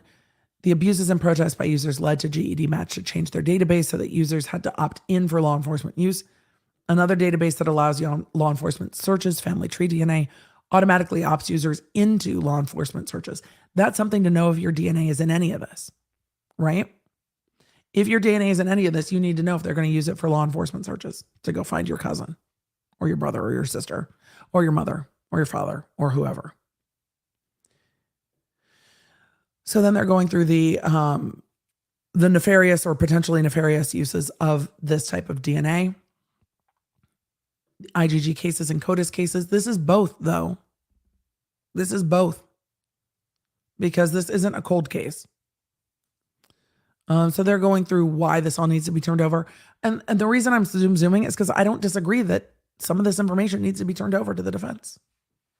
Right? From the discovery in this case, it appears that at least 3 and possibly 4 profiles were uploaded to CODIS prior to Kohberger being charged. That's interesting information. Kohberger has requested the discovery of these uploads and any resulting hits or candidate matches to these unknown male profiles, even if the lab has disposited them as non-candidate matches. That's fine. When a profile is uploaded to the CODIS database, it is searched continuously against the database of convicted offenders and arrestees maintained by the state, generally on a weekly basis. This ensures that as new individuals are added to the database, they will, quote, hit on evidence sample profiles they deem as a, quote, match.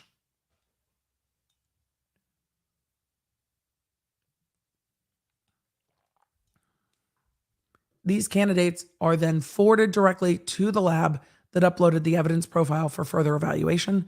The lab will then determine if the individual candidate is a, quote, candidate match or non-match. The lab then dispositions the individual in the database as a, quote, candidate match or non-match. All that the lab sees of the candidates is an, I cannot pronounce this word well, anonymized DNA profile. The disposition of candidate match triggers the state to then provide the identity of that individual to the lab. So they are asking, what happened with the other DNA profiles, and they have the right to that answer. And the court's going to give them those answers. They absolutely have a right to those answers. Because again, well, it's going to depend on where they come from. And we don't know all of that yet. But if there is other male DNA in the house that the state ran, they need to get it, right?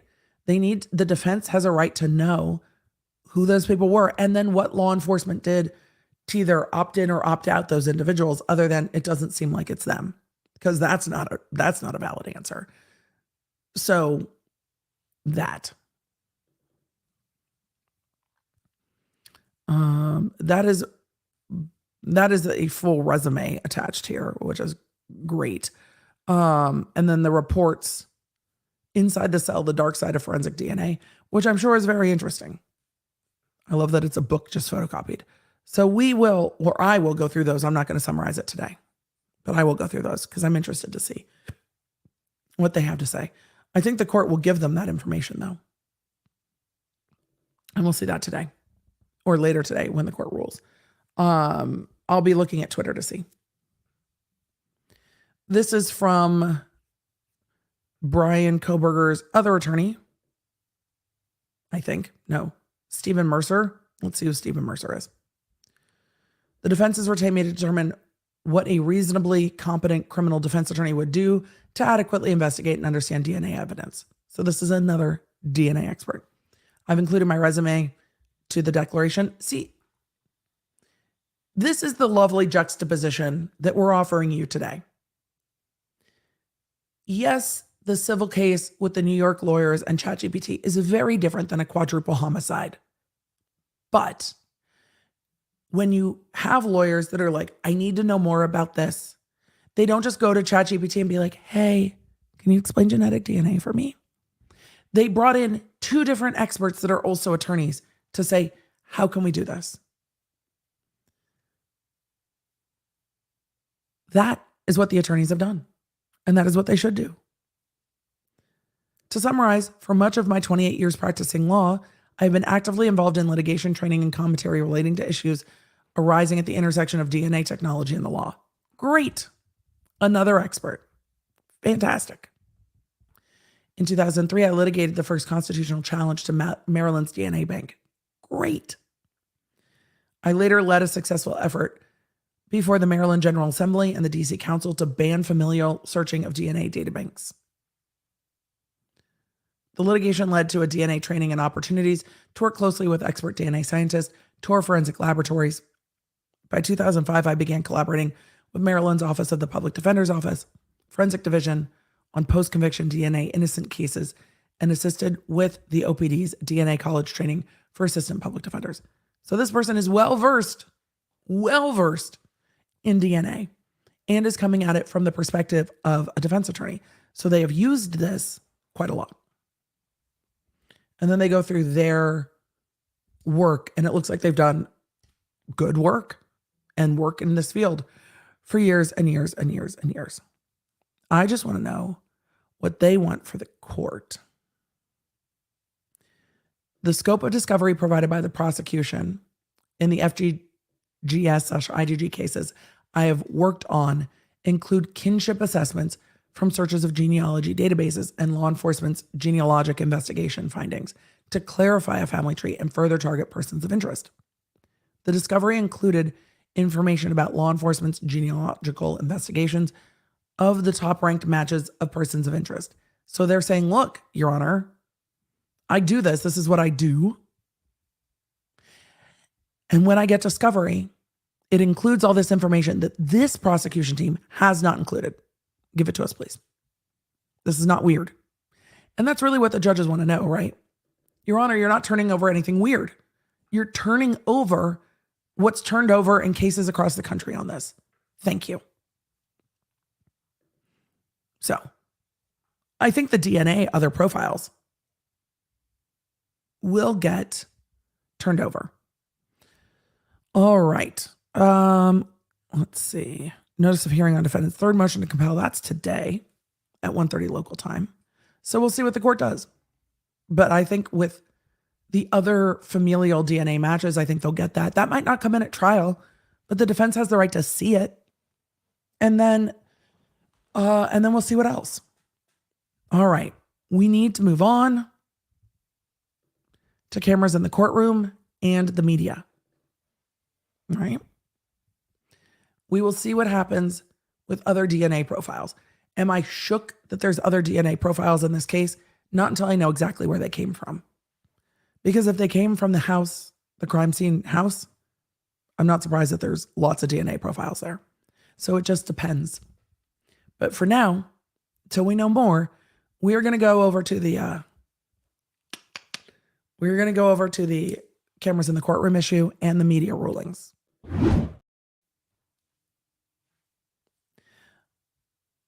So, road so far real quick.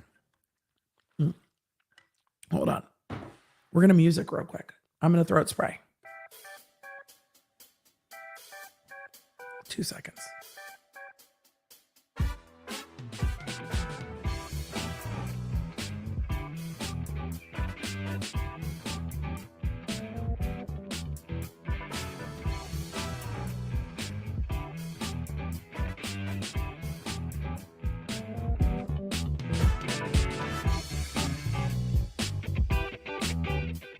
All right, y'all. We swooped, we danced. Let's get to cameras in the courtroom. Order reserving ruling on the issue of cameras in the courtroom. Please, Your Honor. What?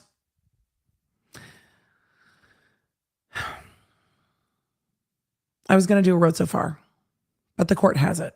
So here it is. On May 1st, 2023, a coalition of 20 media outlets, footnote 1. They're listed there. I'm not reading them. Filed a motion to intervene and a motion to vacate the amended non-dissemination order. At a scheduling conference conducted on May 22nd, the court asked the parties to brief the issue on whether cameras should be continued to be allowed in the courtroom during proceedings in the case. Oral argument on the issue was heard on June 9th. The state was represented by attorneys.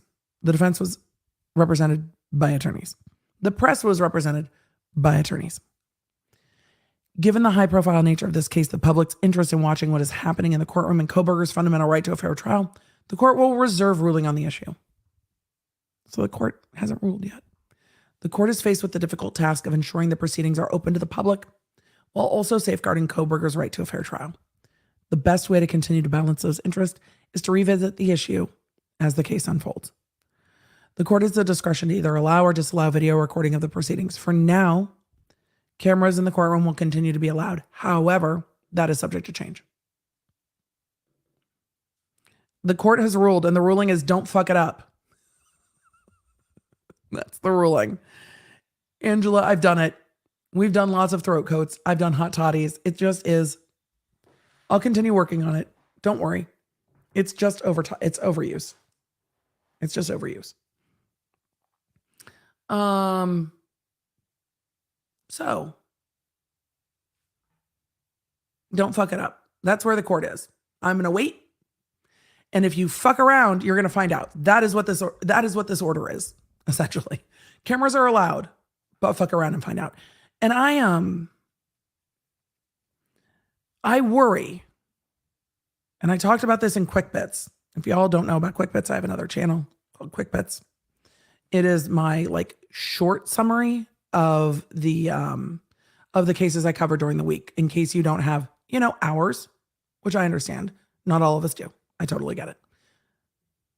And in Quick Bits, I talked about being concerned about this because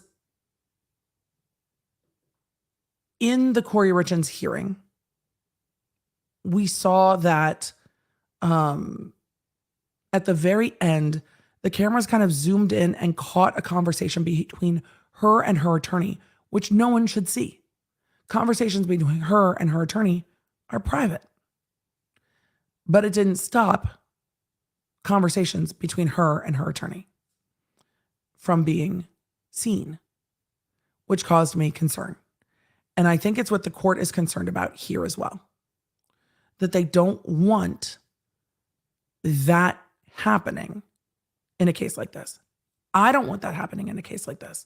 So the media also has to act responsibly. And y'all are going to be like, Emily, are you really asking the media to act responsibly? Yes, I am. And this is why I could never be a journalist, because I'm not going to push those boundaries, because I don't think they should be pushed, right? So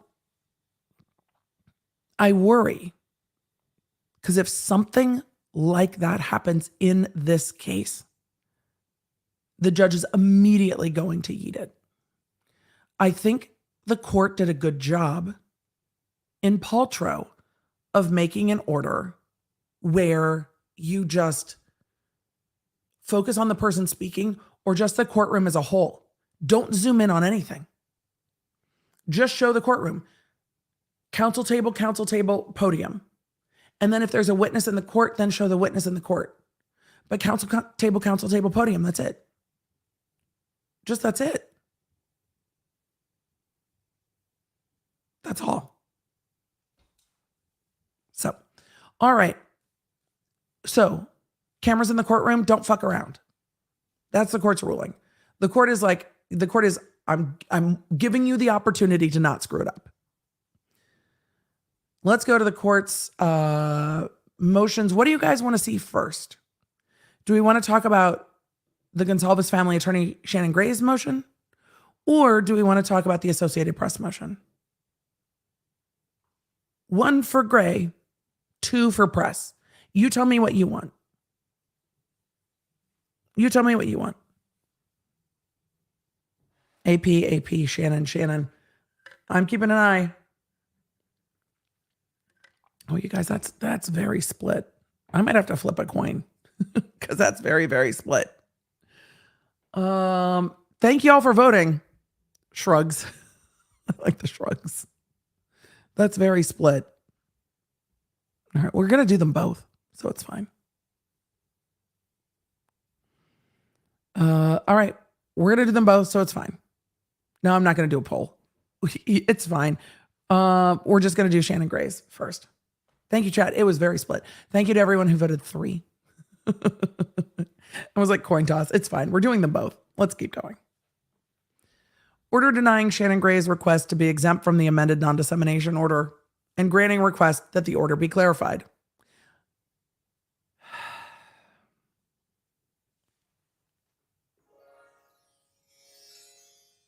I said that the court was just going to clarify the order when we heard oral argument.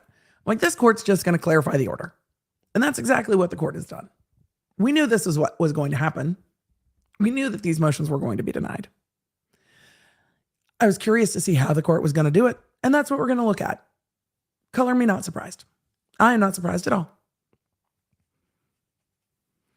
At the outset, the court would like to make clear that the amended non-dissemination order does not restrict the Goncalves family from speaking about the case. I agree, it doesn't. Instead, the order restricts attorneys for the parties, attorneys representing the victims, families, and attorneys representing witnesses from speaking about the case. True. Gray's motion asked the court to exempt him from any regulation on his ability to speak to the media, or at least clarify the amended order. In deciding the motion, the court must balance Gray's First Amendment rights against Kohberger's right to a fair trial by an impartial jury, guaranteed by the Sixth Amendment. Quote, few, if any, interests under the Constitution are more fundamental than the right to a fair trial by impartial jurors, and an outcome affected by extrajudicial statements would violate that fundamental right. And I think it's not what anyone wants, right? If you are going to convict someone, you want the conviction to be of the right person first, for the thing that they're being accused of doing second. And you want to make sure that it is not impacted by things outside of the courtroom. You want it to be impacted by the evidence that the jury sees and nothing else, right? That's what we want. I think that's what we should want.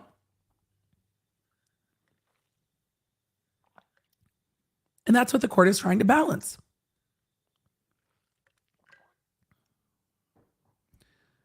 Because, quote, membership in the bar is a privilege burdened with conditions. Being a lawyer has rules. Don't tell that to the ChatGPT lawyers. Being an attorney has rules. The U.S. Supreme Court has recognized that the speech of lawyers representing clients in pending cases may be regulated. Hold on, we need more throat spray. Or we're not. Or we're not going to make it.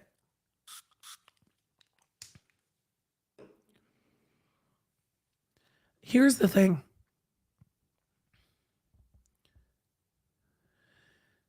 This is not a lawyer representing a client in the case, and that's where the whole argument came up. Gray represents a victim's surviving family, not a client in the pending case, and that's where all of this came up from. As officers of the court, court personnel and attorneys have a fiduciary responsibility not to engage in public debate that will rebound. I don't think I've ever heard that word before. To the detriment of the accused, or that will obstruct the fair administration of justice. Attorney Gray's request to be exempt from the amended non-dissemination order is denied. However, this court will issue a revised amended non-dissemination order that clarifies what cannot be discussed and what may be discussed.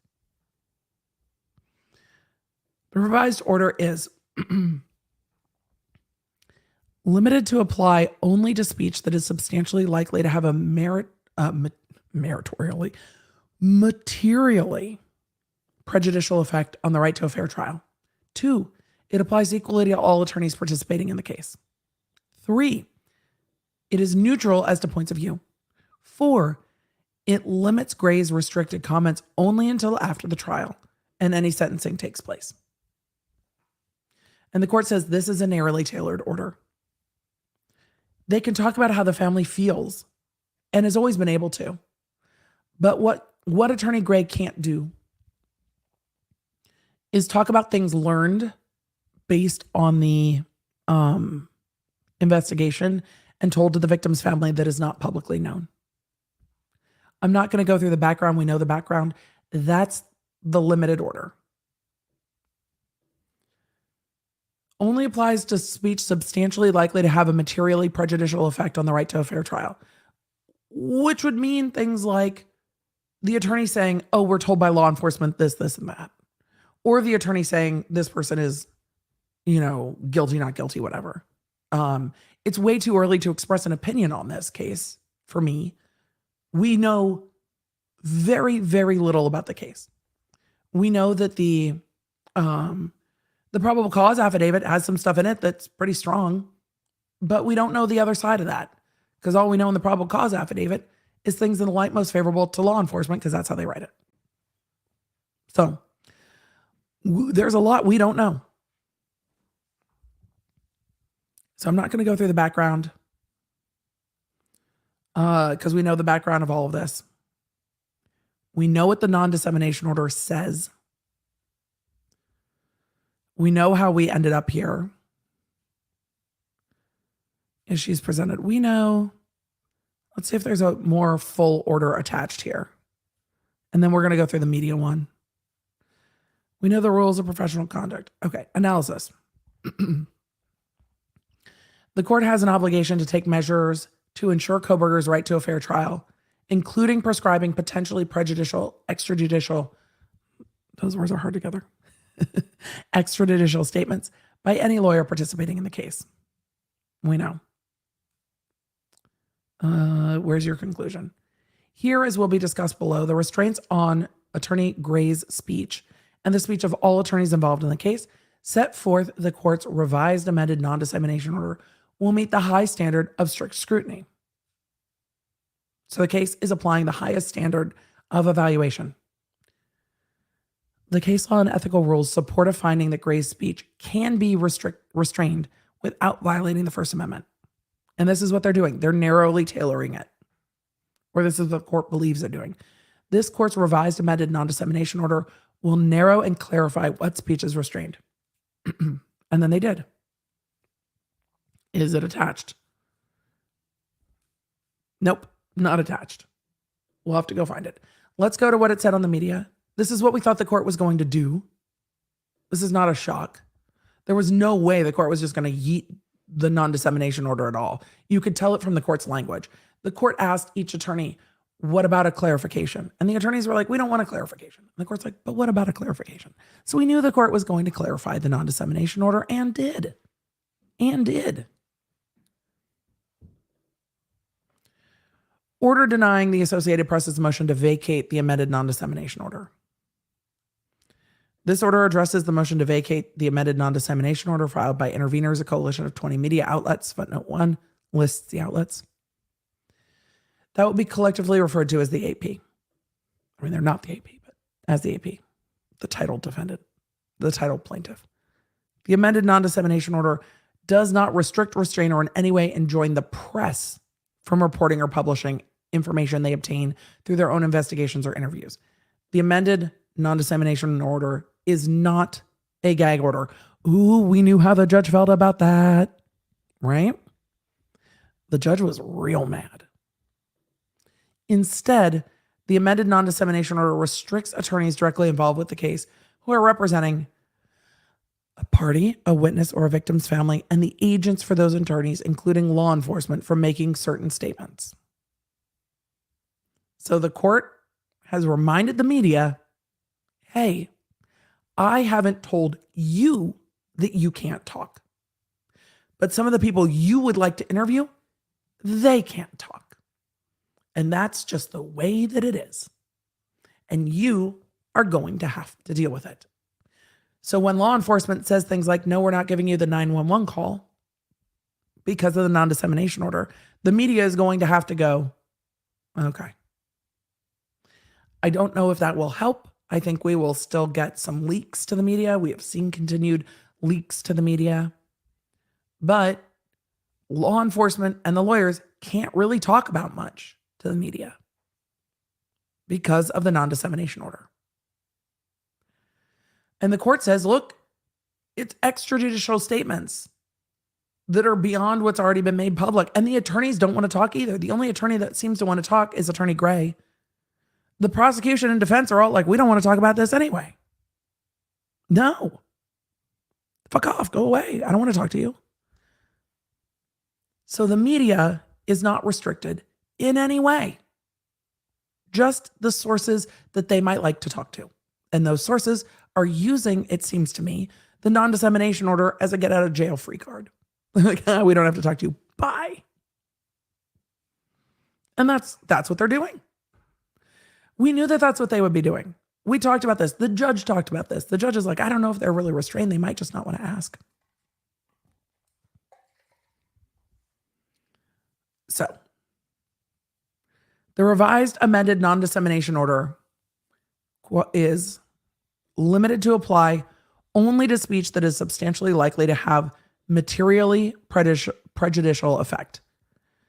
And that allows the attorneys that don't want to talk to the media to say anything could have a prejudicial effect, anything they say. So this gives broad discretion to those who don't want to speak to the media. But it also narrows what those that do want to speak to the media can say. Because I think how the Goncalves family feels isn't materially prejudicial.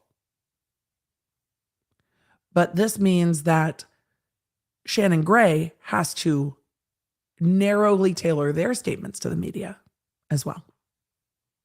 2, applies equally to all attorneys. 3, is neutral as to points of view. 4, restrict attorneys' comments only until after the trial and any sentencing proceedings. If someone is convicted and sentenced, the attorneys can talk. If somebody is acquitted, the attorneys can talk. When the case is done, the attorneys can talk. My cat's name is Karen. I'm saving that question. It's a good question. I'll get to it during Q&A. Trying to grab it.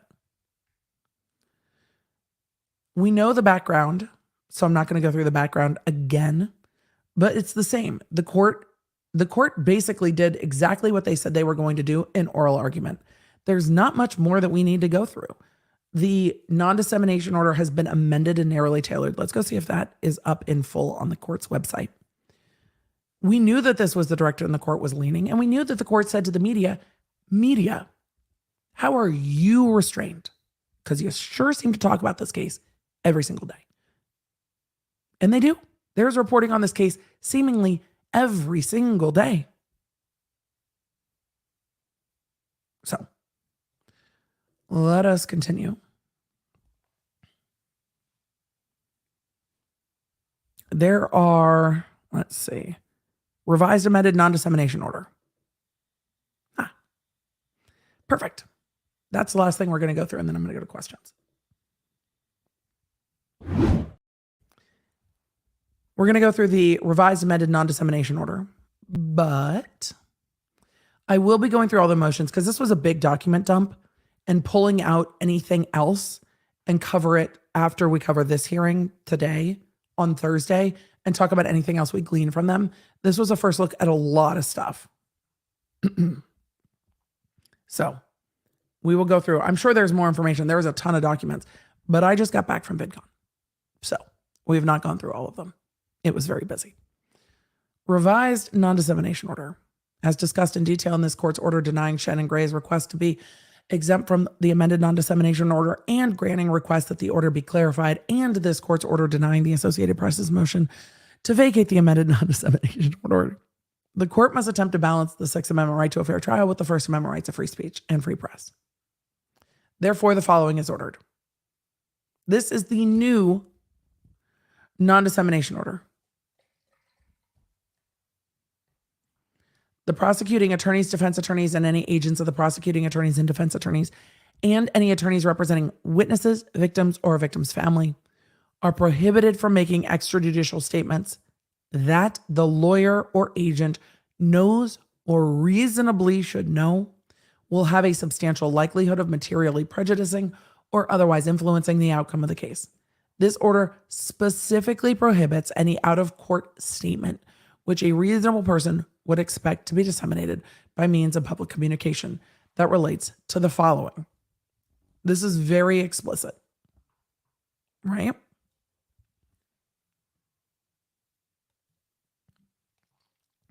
The identity or nature of evidence expected to be presented at trial or any sentencing phase of the proceeding.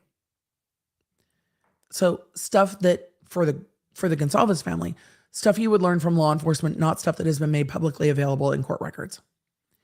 Any information a lawyer knows or reasonably should know is likely to be inadmissible as evidence in a trial. And that would, if disclosed, create a substantial risk of prejudicing an impartial trial. The character, credibility, reputation, or criminal record of a party, victim, or witness. The identity of a witness. So the attorneys can't say anything really about the surviving roommates. The expected testimony of a party, victim, or witness. Hey, so-and-so said this and this and that. No. This is very clear. The performance or results of any examination or test, or the refusal or failure of a defendant or witness to submit to an examination or test. Any opinion as to the guilt or innocence of the defendant. Isn't that the example I gave earlier? This is the lawyers. This is not the victim's family. If the Goncalves family want to make an opinion about that, they can make an opinion about that. The attorneys cannot. The possibility of a plea of guilty to the offenses or any comment on any plea discussions. The existence of or contents of any confession, admission, or statement by the defendant or the refusal of the defendant to make a statement. These are things that would be expected to come out at trial and would not be expected to come out before trial for me, right?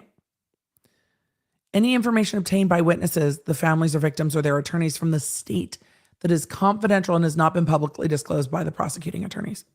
And the prosecuting attorneys aren't disclosing anything because of the non-dissemination order.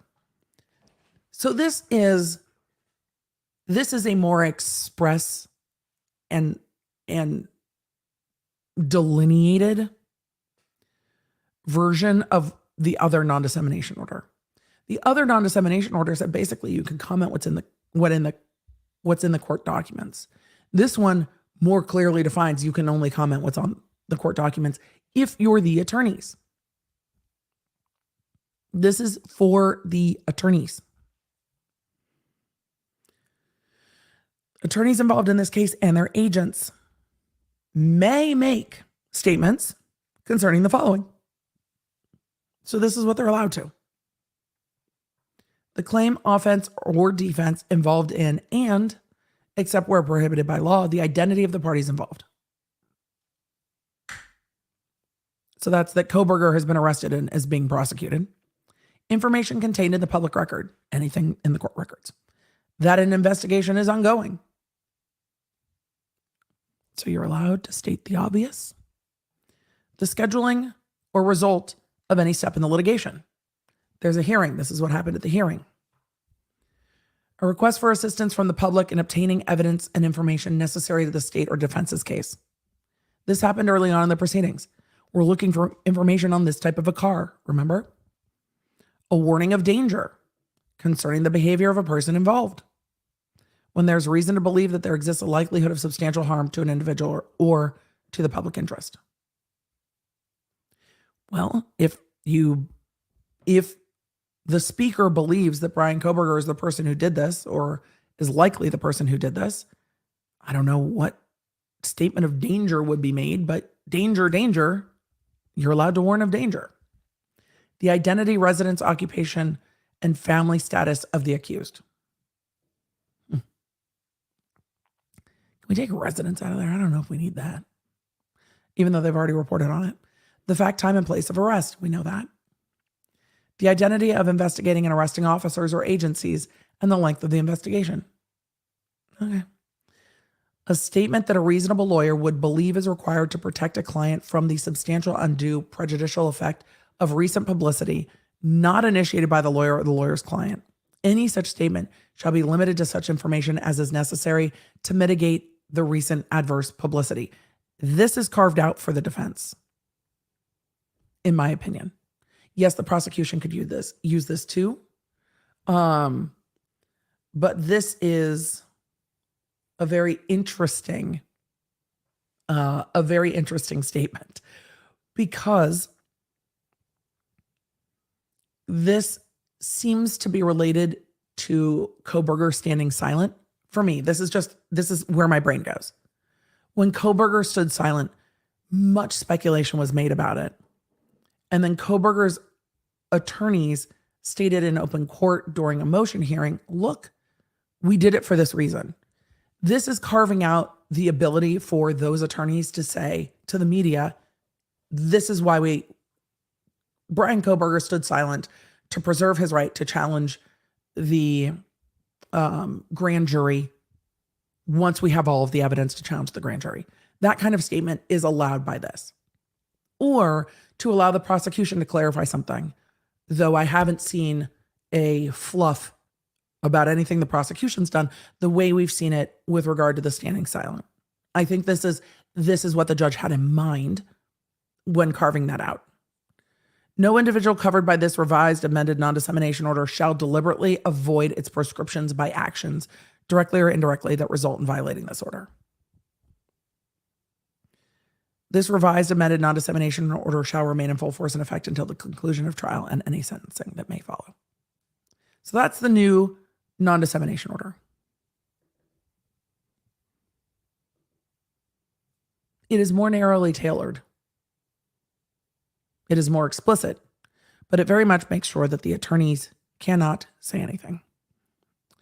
Let's see. Order granting motion to intervene. We already covered that. Order to file. What is this? That's under seal. So I'm going through the last of these so we can move on. Order to file defense counsel's first sworn statement of facts in support of motion to stay proceedings under seal. Court having before it the defendant's motion to file defense counsel's first sworn statement of facts in support of motion to stay proceedings under seal and good cause. It is. Remember, the defense is still trying to stay the proceedings. That's not done yet. We will see what happens. Yes, Judge has quite the signature. Agreed. Judge John Judge. Judge. All right. Let us go to questions, because I've got questions. You've got questions. I've been saving them as we've been going. If you have new questions, please put a question or a question mark at the front so it's easier for me to grab, because I grab the questions as I see them. Like Lucky Niffler asked a great question in a way that I can see very easily because of the question marks. Where did it go? I saw it. It disappeared on me. Where did it go? I have 2 chats going. Thank you, Migalina. My producer's the best. Like this. See, lots of question marks. Migalina, cheers. Could you get in trouble for covering this case then? No. I'm not covered by any of this order. Because this order covers, let's read it again. Who does this apply to? This applies to the prosecuting attorneys. So the DAs on this case in this state, the defense attorneys, Bryan Kohberger's attorneys, agents of the prosecuting attorneys. That's going to be anyone working with the prosecution team, experts, law enforcement, except the FBI, whatever. And agents of the defense attorneys. They're experts, investigators, etc. Attorneys representing a witness, not it. A victim, not it. Or a victim's family, not it. So you have to be involved in this case.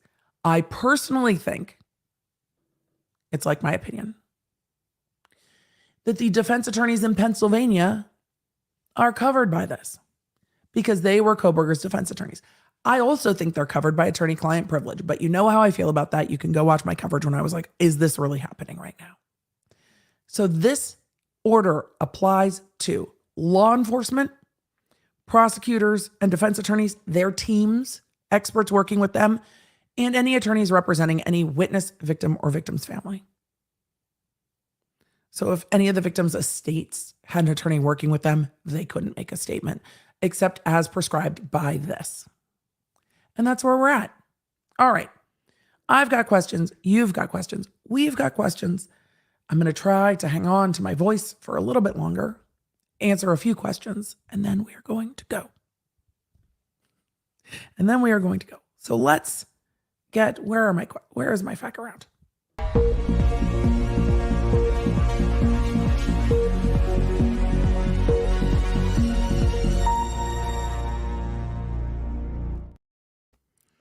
All right, law nerds.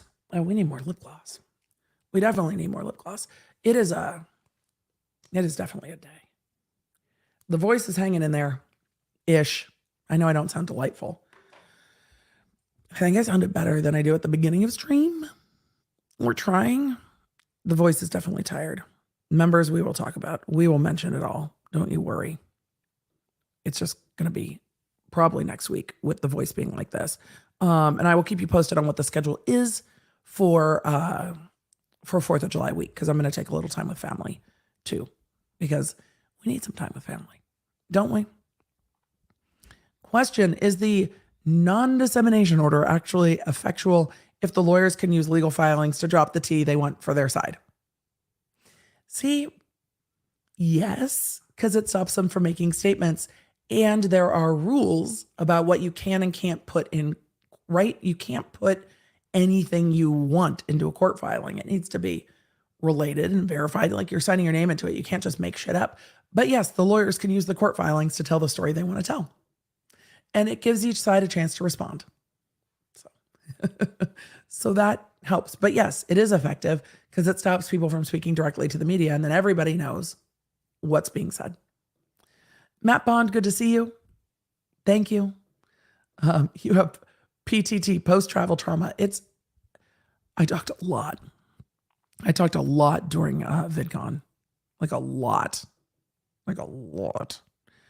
Matt Bond said it's my bestie. Chantel's birthday. Her and Floofy love you. Happy birthday to Matt Bond's bestie, Chantel. Did I read that wrong? I hope I didn't read that wrong. Yesterday, I passed my final oral exam for my master's degree in medical physics.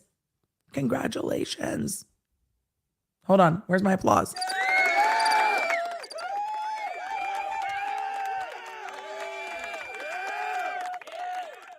Congratulations. I'm happy to be on in the background through your entire residency as well. I'm here. Janet said, question, do you think you might cover the live trial in Ladero, Texas?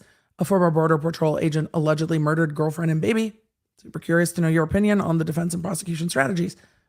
Is that going on right now? Because if it's going on right now, then probably not. I will take a look. I have some boundaries around victims that are kiddos. Emily D. Baker, Tyler, the creator's attorney, sent me a lovely photo of the two of you at VidCon. It filled my heart. I had some lovely conversations at VidCon. That was one of them. B2, I didn't know you two knew each other. Well, there you go. I love it. Why bleep the intro if you play it later? I don't always play it later. That's why. Because sometimes I play it on time and sometimes I get distracted. I have been living for the hot toddy. Do you know how hard it is sometimes to get a hot toddy? It just depends on where you're at. But I have been living off of hot toddies for the last 3 days. And the bartender at one of the after parties at the hotel was like, our bar doesn't have hot water, and had to go back to the kitchen. It was making an issue. I made issues. The transcript reading should be dramatic. We'll see. I tend to like doing the readings where I voice all of them myself, but I will take it under advisement. Emily, my 4-year-old daughter, ran in here when she heard your voice just now and said that you sound like a cool adult. Well, thank you. I try sometimes. My kids don't think I'm a cool adult all the time, so we'll do that.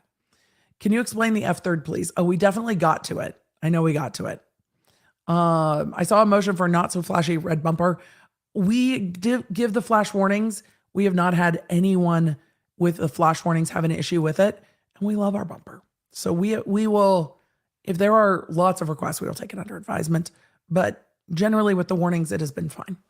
So judge like mom, no, the answer here is don't lie. Music to my soul said, sending you a super chat, EDB, because I think you need to be rewarded for saying a version of what I always say. Words mean things. Words do mean things. And thank you. Words do mean things. And look, particularly when you are filing it in a written motion in federal court, don't lie. The whole I need more time because I'm on vacation, but I'm actually not on vacation is the most appalling and preposterous things I've ever seen. What happens to the airline case if the ChatGPT lawyers are yeeted? That case was yeeted. So I think this probably came in before I made that clear. The airline case is yeeted because it was filed after the statute of limitations expired. So the plaintiff has to deal with the lawyers. And I don't know how that will go because the ChatGPT stuff didn't cause it to be yeeted. It was yeeted because of the statute of limitations. Julie said, how sure does a juror have to be in their ability to vote for the death penalty? It seems that the juror would have to be for the death penalty just to be considered.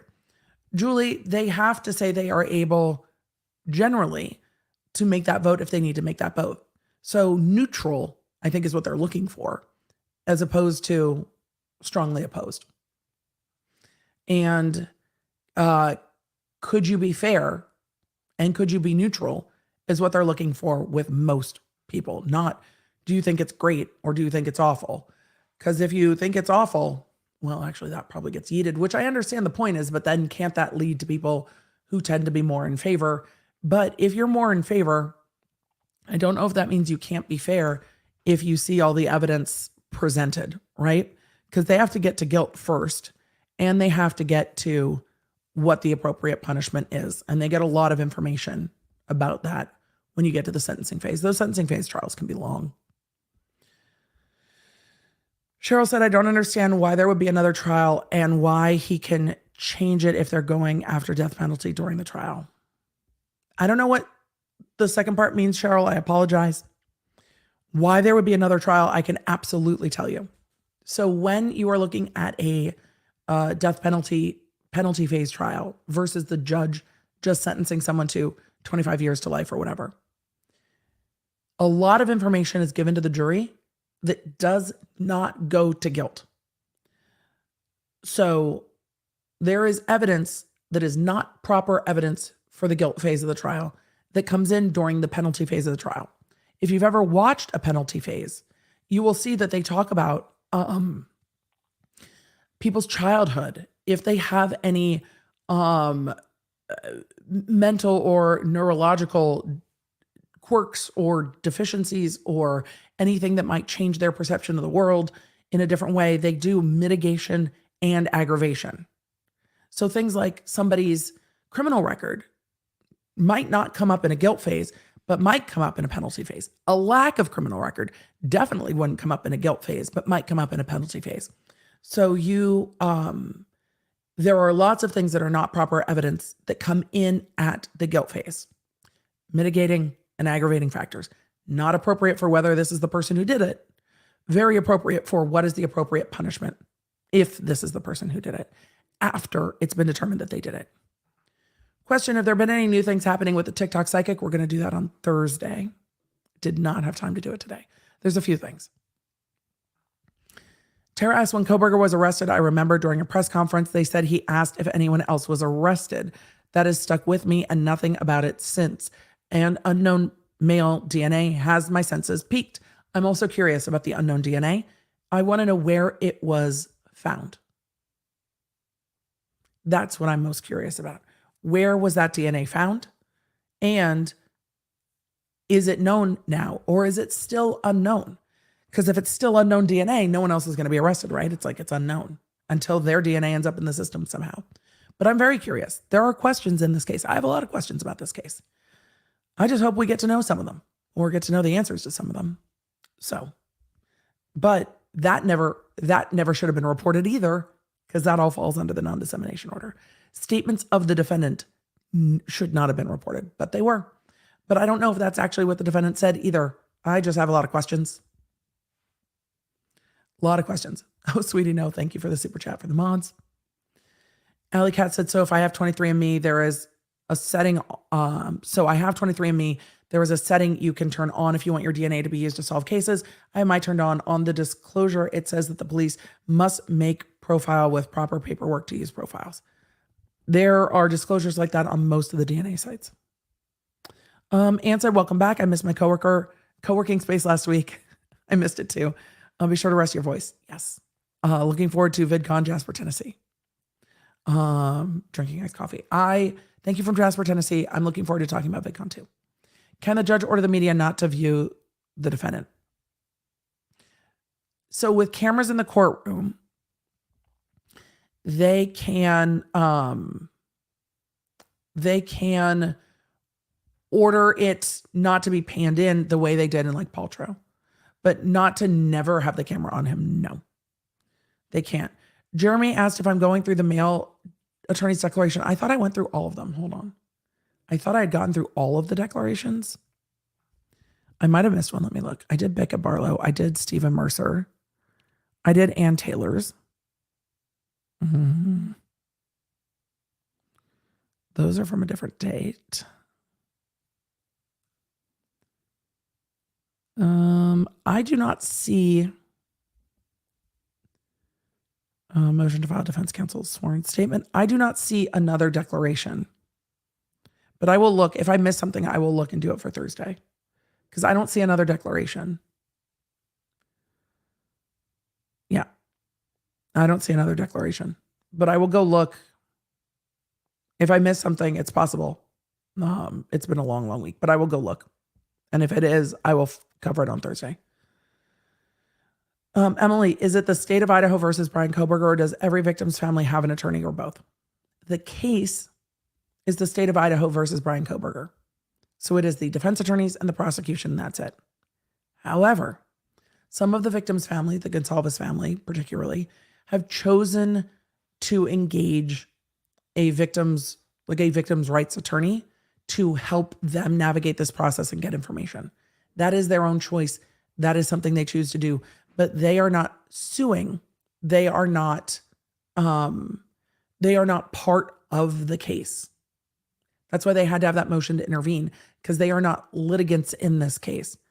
But it's not uncommon in a high-profile case that you will see witnesses or victims have attorneys that say, we are helping liaise with this family. So that. But they are not a litigant, if that makes sense. Kristen said, next week is the anniversary of Wood Daddy Stacks. It is. I almost sewed my finger while trying to finish a birthday gift for the next day because I was laughing so hard. Don't hurt yourself. Wood Daddy Stacks was a good stream. If I remember right, in Idaho, felony burglary is breaking and entering with intent to commit another crime. It is entering. I don't even think it's breaking. It's entering with intent to commit another crime, which is why I don't think in this case, the burglary is going to be the special circumstance, because I think that the burglary is predicated on them someone going into the location to commit the murder. I don't think they were going into the location to steal stuff and then a murder happened. So that. Can a family attorney talk about how the family feels about the death penalty? They could, but so could the family. But they could.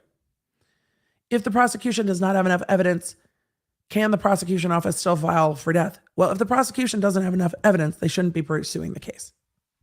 The determination to file the case is separate from the determination to seek the death penalty. But to seek the death penalty means that they feel that they have enough evidence on those mitigating or those aggravating circumstances. And I think the big aggravating circumstances here is probably the way that the murders were carried out and the number of victims. I think those are the two that are really the big thing here. But if they don't have enough evidence, they shouldn't be following the case at all. The prosecution should feel that they have enough evidence to prove beyond a reasonable doubt that Bryan Kohberger did this at this point. I mean, truly when they filed the charges, when they took it to the grand jury, So when they filed the charges, they need to know that they can prove it. And then by the time you grand jury it, they need to be confident that they can prove it beyond a reasonable doubt. What's tomorrow's topic for podcast? There is no video podcast tomorrow, audio only. And audio only is a really fun look at Colin versus Cuthbert. Why did I not record a new podcast? Because I knew this was going to be the situation while I was at VidCon. What are the parameters for what the prosecution must turn over to the defense? Elizabeth, there is case law that we have gone over in other videos, but generally, almost everything. There are very few things that the prosecution doesn't have to turn over to the defense. Very, very few. Basically everything. Like communications between law enforcement and a supervisor about scheduling the DNA labs might not need to be turned over. Anything that could be exculpatory has to be turned over. Anything they're using at trial has to be turned over. And even if they thought that there might be another suspect, that's all potentially exculpatory. That has to be turned over. I saw a question. Brandy said that Andrea Burkhart said in a recent video that the prosecution doesn't have enough evidence. What do you think? I haven't seen what Andrea's basing that on. So I don't have any thoughts because I haven't seen. What I always hope for the internet is that all the attorneys have different opinions. And I like seeing Andrea Burkhart's opinion because Andrea comes at it from a perspective of a defense attorney. I come at it from the perspective of a prosecutor. I always want to see what people have. I don't think we have enough publicly available to know what there is. I want to know more about what the prosecution has too. And I don't think we've seen all of it. And if we have seen all of it, then I probably agree. I think there's a lot more to this case. I have a lot of big questions about this case. That's where I'm at. If they go for death and he is acquitted, can he be tried again? No. If they do not go for death, can they try again? How, why not? Okay, be true. I love this. This is like 4 questions. So if Bryan Kohberger is convicted, Bryan Kohberger can appeal. I mean, any convicted defendant can appeal. If they are convicted, then they do the penalty phase trial. If at the penalty phase trial, they come back with life, not death, there's not really any appealing that. That's the decision. If they can't come to a decision, then they can try again. But normally it doesn't have to be unanimous. At a penalty phase, I need to look for Idaho. So even if it's not unanimous, you can still get a result, and that result is final. If he is acquitted, meaning a not guilty, there's nothing the state can do to try him again. If a jury can't decide, then you can try it again. So if a jury can't decide, that's a hung jury, and then you can try it again. Hunk Banana No said what Andrea was saying is the defense's argument is that the state hasn't presented evidence to connect Kohberger to the scene or the victims. It's part of their discovery demand. That makes sense. Because normally when we talk about things on the interwebs, it's like, if I'm this attorney, I'm arguing this. And if I'm that attorney, I'm arguing this. and not making, I mean, I can't make a definitive statement. So Andrea's video was the documents claiming no victim DNA was found anywhere in any Kohberger premise or the car. I need to go find which documents she was talking about because I didn't see that in the documents I went over today. Excuse me, but I would like to see that. Why is there a jury if the judge just agrees with their decision? Why can't the judge just decide? If we're talking about trials in general, it's because of the Constitution and the right to a jury trial. There are jurisdictions, not in the US, there are international jurisdictions where a judge just decides and there is no jury system. We have a jury system because the jury is the finder of fact, not the judge. So that is constitutionally guaranteed. You have the right to a trial by jury. When it comes to the sentencing phase, that's only for particular cases that the jury decides. Most of the time, the judge decides sentencing because there's a lot of law that goes into that, and the judge is the arbiter of the law. Stina said, if he is found guilty, do they go directly into the punishment phase trial or is it scheduled later? Generally, it will start like the next day, if not that same day. So immediately is normally when it would start. Did you see the lavender Stanley Cup that went on sale today? I did not. I'll go look after this. Are you going through BK's mail attorney declaration? I don't even see it. So Thursday. Can you cover the defense's objection to the state motions for protective order? Oh, maybe that's where the declaration is. I can, but I'll cover it on Thursday because we're almost 3 hours in and my voice is dying. So yes, I will cover the protective order motions on Thursday. We covered that. That was a good question. Jessica, due to the PC affidavit list of BK's GPS showing up 12 trips around the King Road site, do you think that the prosecution will argue stalking if they connect BK to the victims? I don't know. I need more information to say one way or the other. I want to know what else is in the area. I want to know how broadly that particular ping covers. Like, how much distance does it cover? Because it's different if there's nothing else really around but houses, or if that's where like the Starbucks and the grocery store are, right? Because if my cell phone pings near my Starbucks 3 times a week, I'm not stalking someone who lives 2 blocks behind the Starbucks. I'm just going to Starbucks. So it just depends what else is in the area and what other explanations are. So I need to know more about how much space that particular cell phone tower covers. Does that make sense? So I have more questions. Could they argue stalking? They would need a lot more information, and information I don't know if we've had yet. So if they're going to argue something like that, there would, other than the area where the cell phone pings, as a former prosecutor, what I would want to see is other digital evidence, social media sites, files on the computer. There would need to be more than just those cell phone pings for me. So, Jenny said, from what I understand from someone in that area, not too many towers in Moscow. And that's a big factor. If it's a more rural area and it covers a larger swath of space, it's harder to argue that. So, let's see. Other questions. I see you guys asking about the trial. When is this case officially beginning? Joseph, it has started. We are in it. This case has started. It started at the time that Bryan Kohberger was arrested. So it is begun. They have scheduled the trial for October, but we will see. Let's said here. Let me pull this up. Where did it go? Emily, the no DNA in BK's areas and no connection to the victim is in the objection to the protective order. Okay, I will do that on Thursday.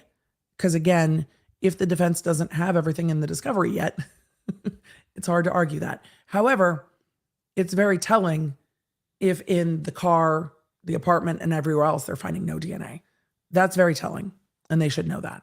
But they're also saying they don't have all the DNA profiles, so who knows? I will cover that on Thursday. Dream said, what if the sheath was planted there? I've seen that argued since the beginning of this case, or at least speculated to since the beginning of this case. So we will see. This case, this is not a clear-cut case for me. I don't think this is an open and shut, like, good luck with that case. I think there is a lot more to be known in this case, and we don't know. There is not a ton known. The affidavit, the probable cause affidavit, was a strong probable cause affidavit. But there are also things in that affidavit that can be explained alternatively, and I want to see those too. We're just not there yet. And that's what happens at the beginning of a case. And I ask all of you to just keep an open mind and ask questions. Even if you're like, if you are thinking speculation noises, if you are thinking in your gut, yeah, it seems like it's him, still ask questions. And if you're thinking in your gut, yeah, it's probably not him, still ask questions. Ask questions. And it's okay to ask questions. Why isn't there DNA anywhere? If there isn't, was there blood anywhere? Maybe, maybe not. We saw in some of the returns that it looked like they took things that looked like blood. Was there dog hair? Was there, was that from the house? What was heard? What wasn't heard? When did DoorDash show up? When did they leave? On and on and on and on.